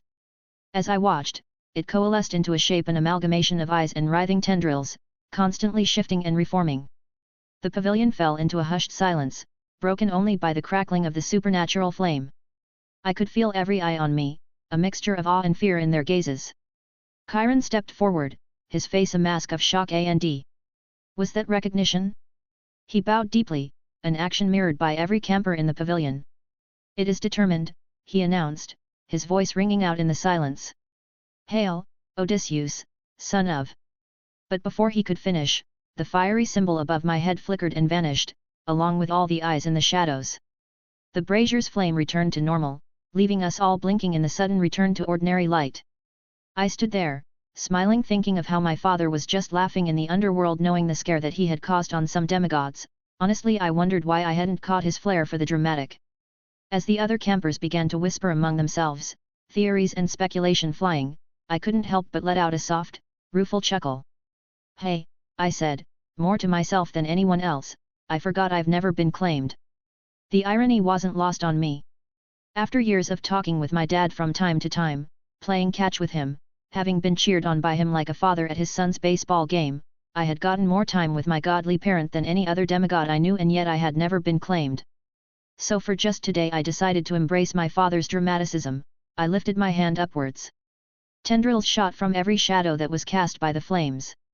Two figures jumped from my shadow, a giant mastiff, Laelaps, and a giant fox, Swiper. 3 crows flew through one of the windows, 2 of them perching on each of my shoulders and the third perched upon my head. I'm Odysseus, son of Chiron, Echidna Atonal, and Erebus, the primordial god of darkness and shadows. All of my animal companions followed my lead. Laelaps barked, Swiper cackled, and Skia, Corvus and Randy squawked. Master's back. Bow mortals. We look awesome. Greek myth fact, Part 3 of Abductions. While Helen remained in Athens, Theseus and Pirithous ventured to the underworld to kidnap Persephone, who had already been abducted by Hades, her husband. Recognizing their plot, Hades bound them with live snakes, leaving them to rot. Their plan failed, and they were trapped until Heracles arrived years later. Heracles tried to free both, but the earth shook, signaling Hades' refusal to release Pirithous. Heracles only managed to free Theseus, whose bottom remained stuck in the underworld, leaving Pirithous behind. Like her sister Selene, Eos, the goddess of dawn, had a habit of kidnapping handsome men, often with worse outcomes. After an affair with Ares, Aphrodite cursed Eos with insatiable desire. Eos abducted Clytus, who soon died of old age, leaving her heartbroken. She also took Cephalus, a different one from her sister, to Syria, and Orion to Delos as lovers. After their deaths, Eos vowed to change and asked Zeus to make her next lover, Tithonus, immortal. Zeus granted this, but Tithonus continued aging, becoming old and frail. To end his suffering, and hers, Eos turned him into a cicada. Chapter 77, Expedition to Mount Olympus. Camp Half-Blood, December 21st. It's already been 7 months, hey, Thalia, I murmured, my back leaning against the pine tree that had grown over 100 feet tall. I placed my hand onto the tree's trunk, feeling my shadowy thread slowly work on her wound and restraint. It was taking a while, but I was making slow and steady progress. It was only a matter of time before I turned her back to normal. "Ka, Master, the rest of the campers are already at the entrance of camp," a voice called out. "Okay, Skia. I'll go there. Tell your brothers to stay here and protect the tree." "Understood, Master," Skia replied, lifting her left wing in a salute. As I sunk into the ground, I remembered what my crows had told me they were doing while I was gone. They said they just protected Thalia's tree, and by protecting, I meant just pooping on any intruders, which basically applied to anyone who wasn't me. Even Dad got shit on once. I emerged from the shadows near the camp entrance, where a large group of excited campers was gathered around a bus. Argus, our 100-eyed security chief, was at the wheel, his many eyes blinking in anticipation. Chiron stood before the group, his horsetail swishing because of the wind. "All right, heroes," he announced, "it's time for our annual trip to Olympus. Remember, this is a privilege, not a right. Behave yourselves." Only new campers or ones who hadn't gone on the trip before were in the group. The reason I was here was just to protect the campers, since leaving with almost 25 almost never-trained demigods was a recipe for disaster. As the campers began to board the bus, Chiron called out, "Luke, Beckendorf, Odysseus, you three will act as protectors for this group. Stay alert."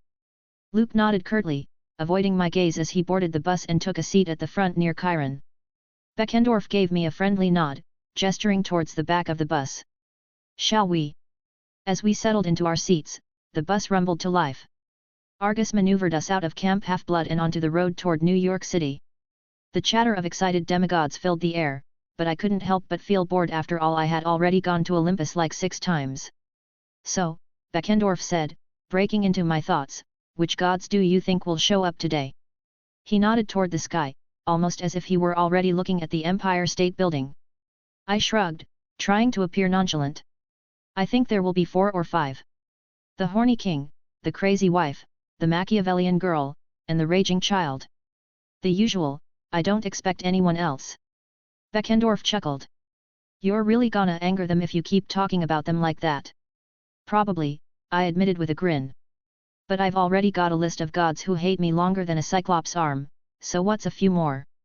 He shook his head, laughing. "You do seem to have a talent for that. It's almost impressive." "You have no idea," I said, leaning back in my seat. "I can think of more Olympians who hate me than those who don't." Beckendorf nodded. "Well, what did you expect? You've killed a ton of sacred animals, you know. And not just regular sacred, like, extremely sacred. Did you at least roast any of them?" Beckendorf asked, a playful gleam in his eye. "Get some sacred meat out of your trouble." I turned to him, deadpan. "You do know they disintegrate, right?" For a moment, Beckendorf turned red with embarrassment. It seemed he had really forgotten that detail. I could only do one thing: laugh. "Ha ha ha ha." Beckendorf raised his hand and playfully slapped the back of my head, sending my face into the cushioned seats. "Shut up." Still, that only made me laugh harder. "You're just mad because you wanted some divine barbecue." Yet, keep laughing," Beckendorf grumbled, though there was a smile tugging at the corners of his mouth. Our banter was interrupted by a sudden, thunderous sound. Boom! Scree! Something hit us, making the bus lurch to the side before Argus managed to regain control. Beckendorf and I immediately stopped laughing, the atmosphere turning tense. I stood up from my seat, scanning the faces of the campers. Most looked scared, but Luke remained unnervingly calm. I could have sworn I saw the shadowy figure that clung to him smirk. "Keep driving!" I shouted to Argus. "I'll take care of it." Without waiting for a response, I teleported outside the bus, materializing on the road behind it. As I appeared, I saw the bus speeding away, following my command. Good. The more time a demigod stayed in one place, the worse it got. And when we were talking about 25, it was even worse. Waiting for me was a sight that would have terrified most demigods: 2 bronze bulls the size of elephants, Calchas bulls. Their massive forms gleamed in the sunlight, steam snorting from their nostrils as they prepared to charge. But that wasn't all. As I watched, dozens of impause emerged from the shadows of the forest, their mismatched legs clicking on the asphalt. And behind them, looming large and menacing, were Laestrygonian giants, their beady eyes locked onto me with malicious intent. Further back, even more threats gathered myrmekis, each the size of a full-grown German shepherd's, their black exoskeleton which appeared to glitter when rays of the sun reflected on them, swarmed out from the trees, their mandibles clicking with hunger. I sighed, feeling a headache coming on. This is gonna be annoying, I muttered to myself. From the shadows at my feet, two enormous forms emerged. Laelaps and Swiper, each the size of a truck, flanked me on either side. Their hackles were raised, low growls rumbling from their throats. I summoned my spear, feeling its familiar weight in my hand. Great, I said, louder this time, cannon fodder. The bronze bulls snorted, a sound that shook the very air around us. The Impauze hissed in unison, their hair flickering with flames. The Laestrygonians brandished their clubs, grinning with anticipation and the golden, while the myrmekis just clicked their mandibles, a little acidic poison falling from each which started to disintegrate whatever was below them. I twirled my spear, shadows gathering around me. All right then, I called out, my voice carrying across the impromptu battlefield. Who wants to die first? Greek myth fact, today's fact will be about the Impauze and Lamia. The Impausia and Lamia were fearsome daimons which assumed the forms of beautiful women to lure young men to their beds to feed on their flesh and blood. Behind the illusory facade the creatures were truly demonic. The Lamia had the tail of a serpent in place of legs, while the Impausa had flaming hair and two mismatched legs, one of brass, one of an ass. Later authors describe the Lamia as ghosts, phasma, which used illusion to seduce young men. They were companions of the goddess Hecate which followed her to earth from the depths of the underworld. The Impauze and Lamia were the ancient equivalent of vampires and succubi, vampiric ghosts and demons. Though I honestly don't think this is where Bram Stoker, author of Dracula, got the idea from, since while there are women vampires in the Chapter 78, Fighting a Small Army. A/N, was gonna cut these chap into two, but I said what the hell, you guys deserve a reward. Route 495, December 21, 2005. The road stretched out before me, cracked asphalt leading off into the distance as the bus disappeared from view. The lingering roar of its engine faded, replaced by an eerie silence that set my nerves on edge. I knew what was coming, but the anticipation was always the worst part. Well, looks like they're gone, already. I murmured, cracking my neck for the imposing battle. I looked once more at the small army gathered in front of me. Two bronze Colchis bulls stood like living statues, their massive forms glinting in the sun. Steam billowed from their nostrils as they pawed at the ground, ready to charge. Behind them, Impauze sneered with their fiery hair flickering like torches, their mismatched legs one bronze, one donkey, making their movements unpredictable and eerily graceful. Looming above them all were the Laestrygonian giants, their beady eyes fixed on me with murderous intent. And then the ground itself seemed to come alive. Myrmekis swarmed forth, their mandibles clacking hungrily as they advanced. The sheer number of them was staggering, like a living carpet of chitin and pincers. I sighed, tapping my spear against the ground. The familiar weight of it in my hand was reassuring. Laelaps, Swiper, I commanded, my voice steady despite the churning in my gut. Take care of the bulls. I'll handle the rest. The two massive mammals at my side growled in unison, their forms nearly blending into the shadows.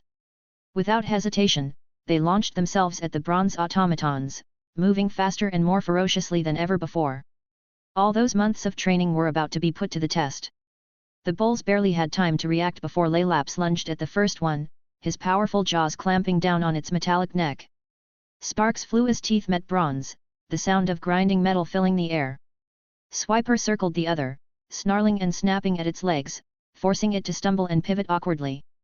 With my pets occupied, I turned my attention to the rest of the army. The hood of my jersey lifted on its own, sliding over my head as if guided by magic, which it actually was. I felt the cloth made from Loden's hide slide over my shorter hair, a comforting embrace that brought with it an eerie calm. The world seemed to slow down for a moment as I took a deep breath, centering myself for the chaos to come. I tapped my spear again, and the shadows of the nearby trees began to ripple and twist, extending towards me like tendrils seeking their master. With a flick of my wrist, I guided the shadows to encircle the battlefield, forming a dome of impenetrable darkness that blotted out the sun. The air grew cold, the oppressive weight of the shadows pressing down on all who stood within. The sudden darkness threw the monsters into disarray. The Impauze reacted first, their wings flaring as they attempted to lift off the ground. But I was quicker. With a thought, the shadows converged on them, wrapping around their legs and pulling them back down. They screeched in frustration, their flaming hair flickering wildly as they struggled against the darkness. "Not so fast," I muttered, stepping forward. The shadows at my feet coiled around my legs, feeding me their strength. I could feel the power surging through my veins, my muscles expanding slightly like a bodybuilder intaking his daily supply of creatine. One of the impause hissed, her eyes glowing as she tried to use the mist to confuse me. I could sense her illusion taking shape, the air around me beginning to distort. But I was ready. I reached out with my own command over the mist, countering her attempt with one of my own. The illusion shattered like glass, leaving her exposed and vulnerable. "Nice try," I said, my voice low. "Maybe something original next time." Before she could react, I teleported through the shadows, reappearing right in front of her. She barely had time to register my presence before I plunged my spear into her chest, the blade cutting through her like butter. She let out a strangled cry, her body disintegrating into ash before she hit the ground. The other impause screeched in anger, their wings beating furiously as they charged at me in unison. I summoned shadowy tendrils from the ground, shaping them into spikes that shot up to meet the approaching monsters. Two of them were impaled mid-air, their bodies dissolving into golden mist as they died. But as I focused on the impause, I nearly missed the Laestrygonian giant bearing down on me. His war cry shook the very air as he raised his massive iron club, the ground trembling beneath his feet.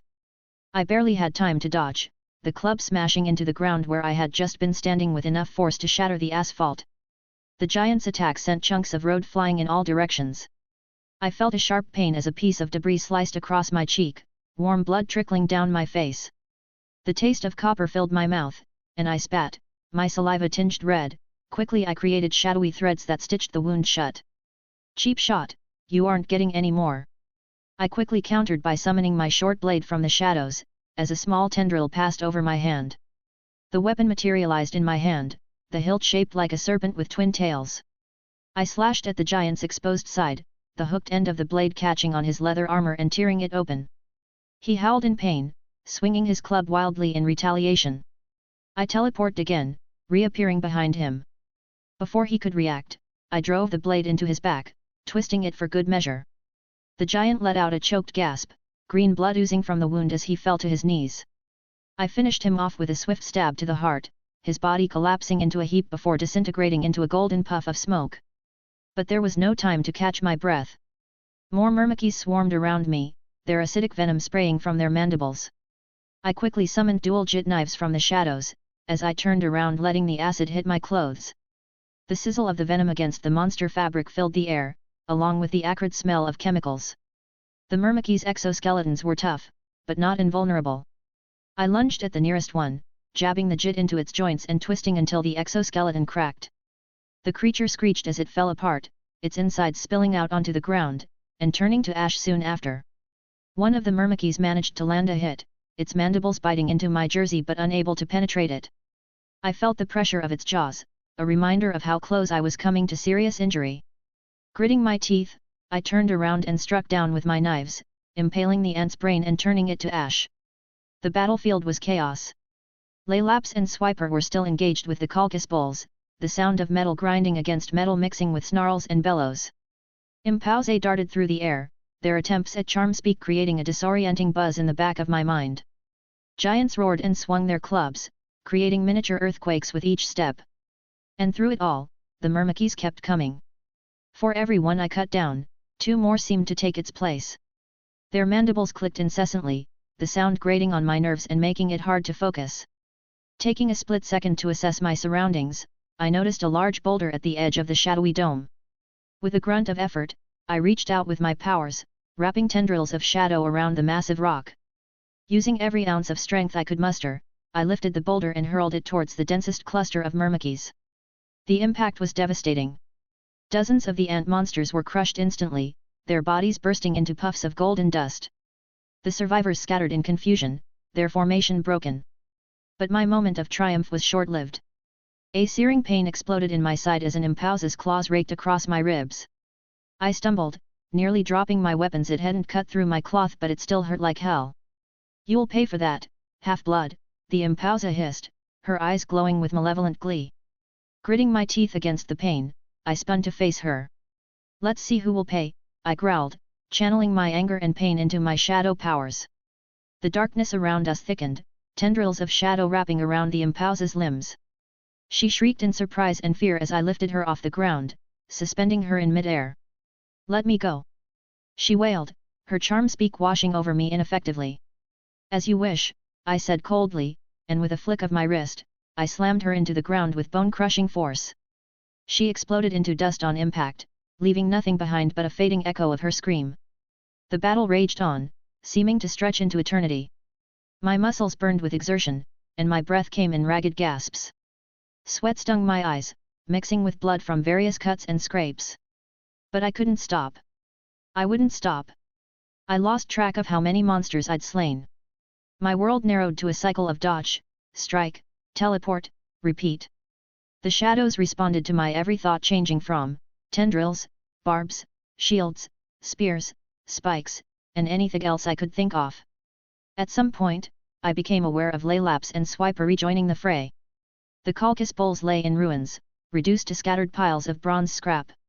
My loyal companions tore into the remaining monsters with renewed vigor, their snarls and howls adding to the already chaotic battle. Stabbing through one last impausa, I realized something as my eyes darted around the battlefield. Then I saw it, one last Laestrygonian giant hanging back near the edge of the shadowy barrier, hitting it continuously with a desperate look in every punch he threw. He kept looking at the barrier and me, at the barrier and me. There was something else aside from fear in his eyes, a feeling much more deep. I could see how his red aura continued changing, turning into a mix of purple and brown. I immediately knew what those colors meant: fear and despair. I slowly walked towards him, shadows swirling around my feet as I approached. My body ached, and I could feel my bones creaking after the cheap shots they had gotten in me, but I forced myself to stand tall. "The barrier won't go away unless I die," I called out, my voice hoarse but steady. "If you want to get out of here alive, there's only one way." The giant growled, his yellow teeth bared in defiance. "I'll kill you and break this barrier," he snarled, but I could literally see the fear underlying his bravado. I smiled, though there was no humor in it. "I'll make it easy for you," I said, letting the shadows retract slightly from my body. "No weapons, no tricks. Just you and me, mano y mano." The giant hesitated, but then his aura changed back to rageful red. It looked like he had made up his mind. He let out a roar and charged at me, his massive fists swinging with the intent to crush. I stood my ground, the shadows infusing me with strength surpassing that of any demigod. When his first punch came, I caught it with my hand, feeling the force of it ripple through my arm. Instead of breaking, I held firm, my enhanced strength allowing me to match his brute force. The giant's eyes widened in surprise as he realized what he was up against, but by then it was too late. I twisted his arm, using his momentum to throw him off balance. He stumbled, and I took the opportunity to close the distance, driving my fist into his gut with enough force to knock the wind out of him. The giant coughed up golden blood, doubling over in pain. I walked slowly towards the cannibal. He rose up once more, throwing a punch straight at me. I sidestepped to the left, quickly closing the distance between us and slamming my hand down on his elbow, a sickening crack echoing it. "Ah!" The giant screamed as he held his arm, which was twisted and limping towards the ground. A mixture of brown and red covered his aura. Despair and anger, I thought. He threw a right jab at me with his remaining arm. I ducked under it, then I dashed under him before performing an uppercut onto his jaw, another crack resounding as his jaw dislocated and he fell to the floor. But I didn't stop there. I stood over his 8-foot-tall body and started pummeling him with a series of rapid punches, each one stronger than the last. His face became a bloody mess, golden ichor flowing from his nose, mouth, and eyes. The giant tried to throw me off with his remaining arm, but his blows were weak, his body unable to keep up with the punishment I was dishing out. Finally, with one last powerful strike, I sent the giant's face through the asphalt, a small crater surrounding it with cracks that flowed through the ground. He convulsed for a moment, his body trembling as if trying to hold on to life. But then, with a final gasp, he turned into a golden puff of smoke, disappearing into the air like the rest. As the last of the monsters faded away, the oppressive silence of the aftermath settled over the battlefield. I stood there, chest heaving, as I slowly released my hold on the shadows. The dome dissipated, letting sunlight stream back onto the scene of devastation. "That was for all the cheap shots, you bastards." Laestrygonian and Swiper padded over to me, their fur matted with monster dust and ichor. I reached out to pet them, wincing at the pain that shot through my battered body. "Good job, you two," I murmured, my voice barely above a whisper. They whined softly, sensing my exhaustion and pain. "Thank you, Master." They spoke in unison. As the adrenaline began to fade, the full extent of my injuries made themselves known. Bruises and what felt like at least one cracked rib screamed for attention. Dark threads started to crawl across my body and entering through every pore they could as I began to fix myself. I had to heal fast and return to the group. Greek myth fact: today's fact will be about the Laestrygonian giants. The Laestrygonian giants were a tribe of man-eating giants encountered by Odysseus on his travels. Homer appears to place them somewhere in the far north. This is also why Rick Riordan says that the Laestrygonian giants live in Canada. It's at the north of the America and it's literally called the Great North, lol, a land where the sun rose shortly after it set. Their name was derived from the Greek words leseion, raw hide or skin, and PJO, together. Chapter 79, Finishing Expedition. New York City, 21st of December 2005. I reappeared, in front of the Empire State Building, after fixing myself up the best I could since I didn't want to worry any camper or dad for that matter. Dismissing those thoughts, I looked at the newest root of Greek myth. The towering skyscraper loomed above me, its Art Deco design shimmering in the morning light. Tourists funneled into the building like monsters to demigod scent. I let down my hood, and walked into the building.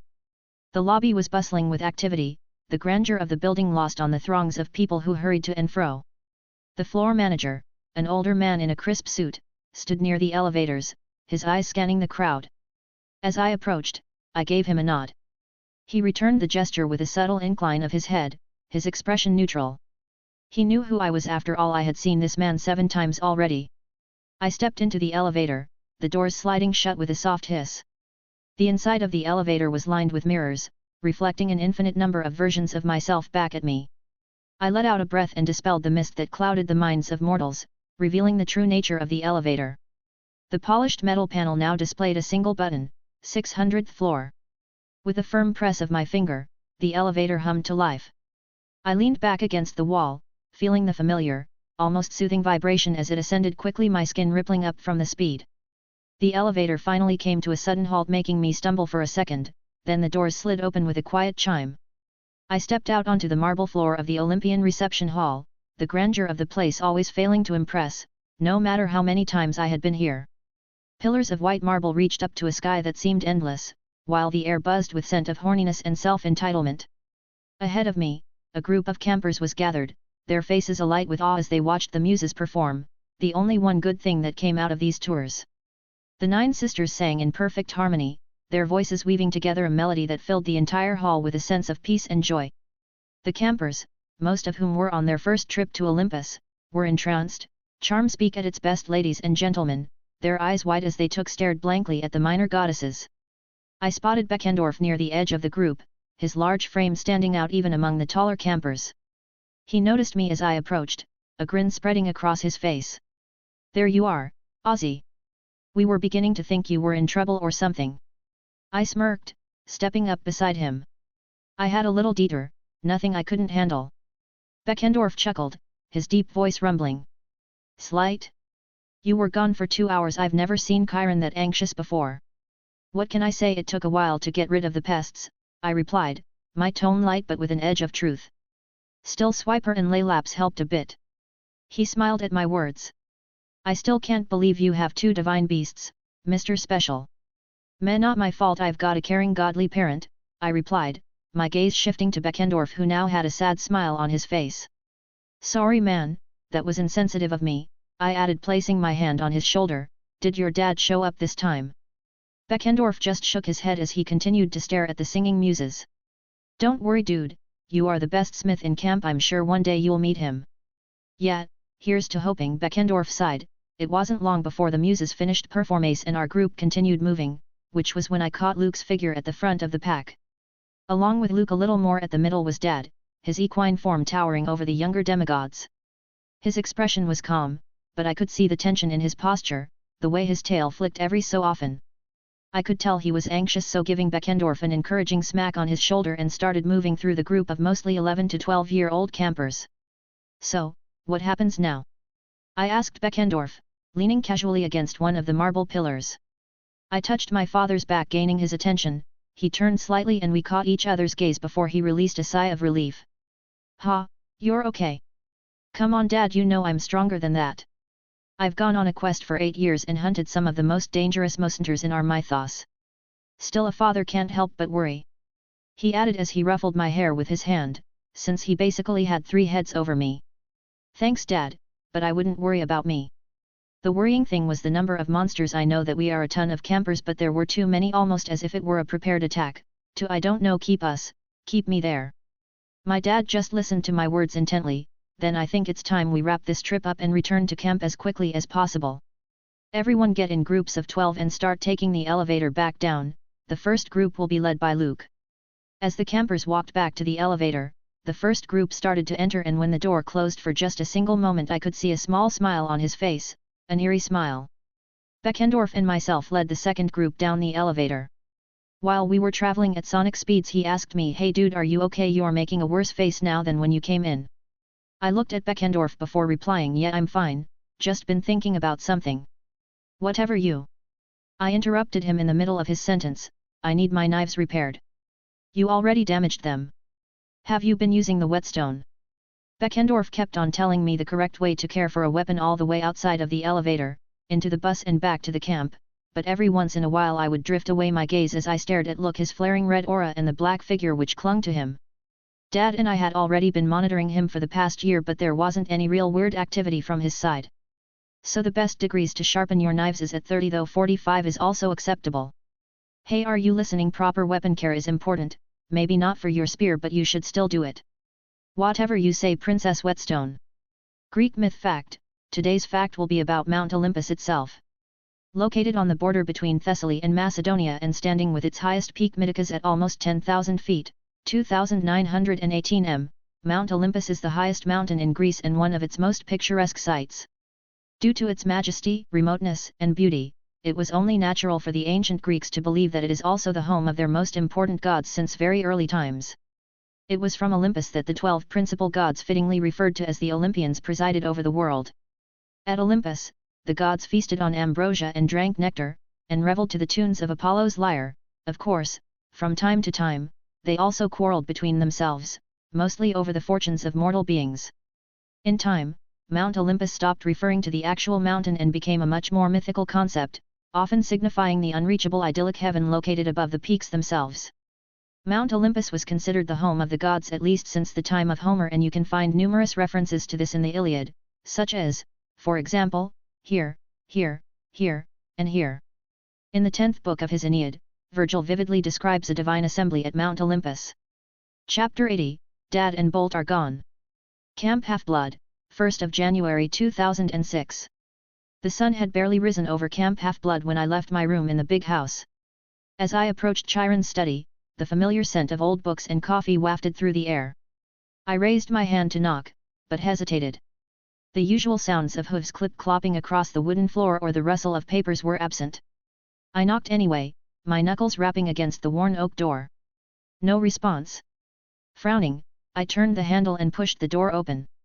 The study was empty, my father nowhere to be seen.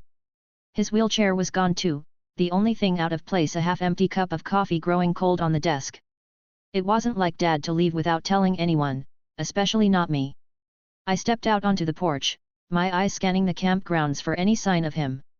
Instead, I found Mr. D lounging on a bench, a can of Diet Coke in his hand and a bored expression on his face. The god of wine looked as out of place as ever in his leopard print Hawaiian shirt, his pudgy fingers drumming an impatient rhythm on his knee. "Mr. D," I said, approaching him. "Have you seen Dad?" The god's bloodshot eyes fixed on me, a sneer curling his lips. "That stuck-up pony? Who knows where he's galloped off to?" I stared at him, waiting for more. When he didn't elaborate, I raised an eyebrow. "That's it? You don't know anything else?" Mr. D's face scrunched up in annoyance. "What, you lost your eyesight again? Don't stare at me like that. I really don't know where he is, Oscar." "Hey, you got my name right," I commented, faking happiness in my voice. Mr. D always got our names wrong, so I decided to play along with it. He looked at me incredulously for a moment, before going back to drinking Diet Coke, and in between sips he added, "I really don't know where he went."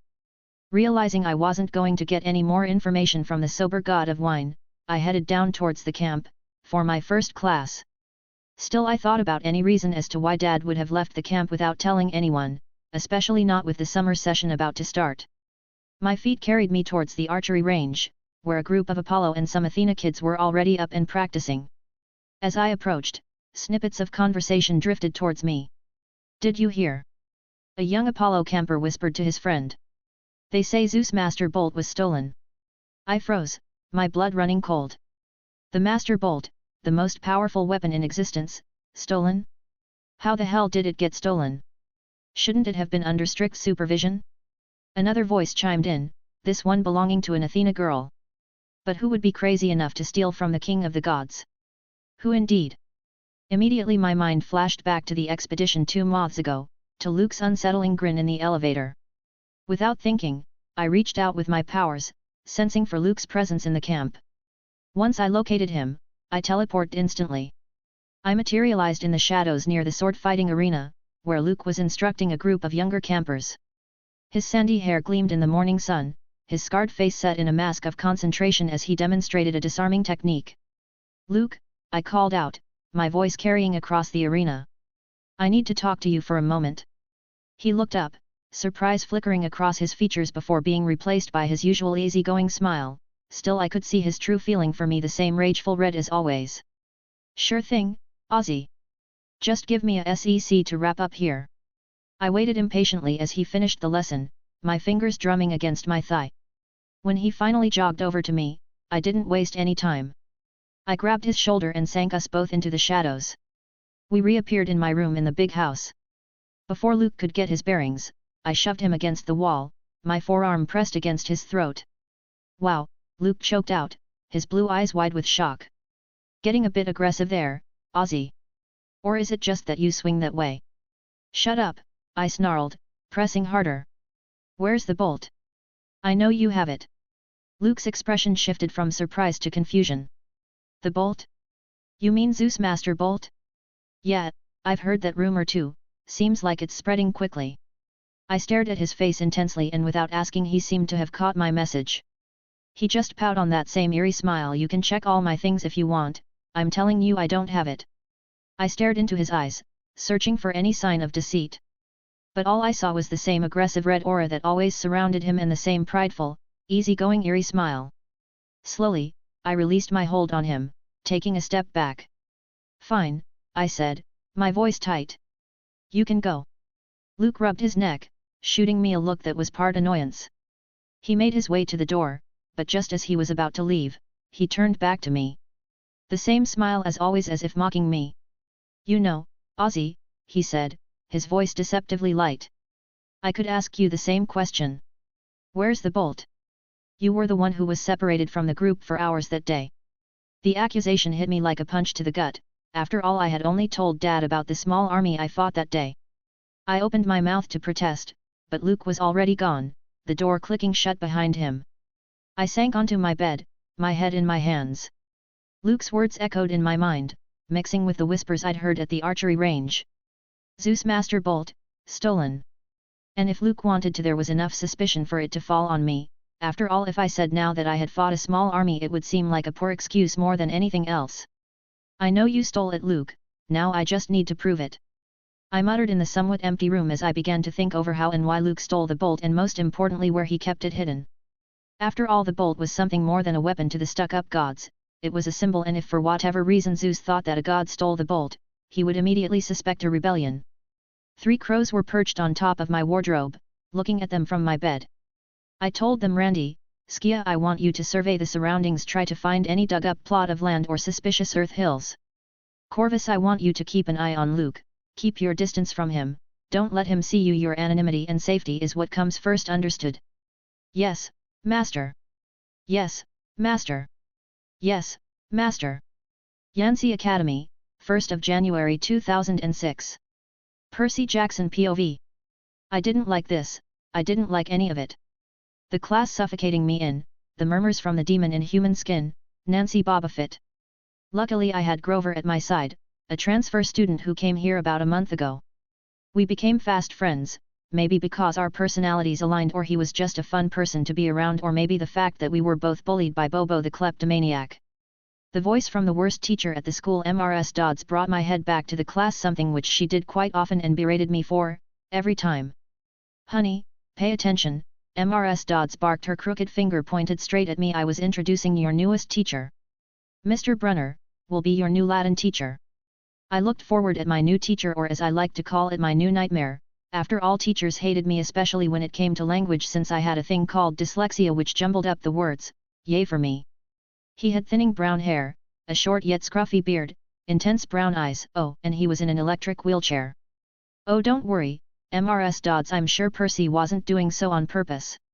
At my side I heard Nacy mutter under her breath, "Great, we have 2 cripples in school now."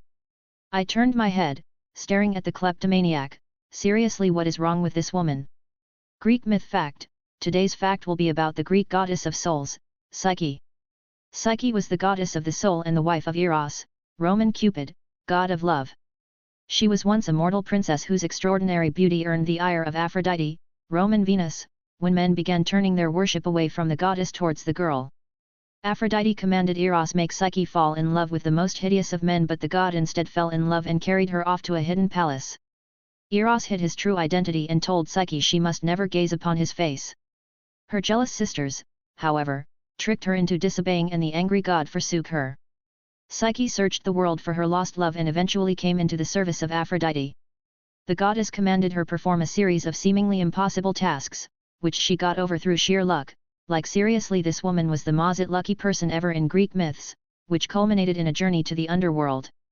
Psyche was afterwards reunited with Eros, and the couple were married in a ceremony attended by all the gods. Patreon.com/JoanJudo Stories. Thanks for listening.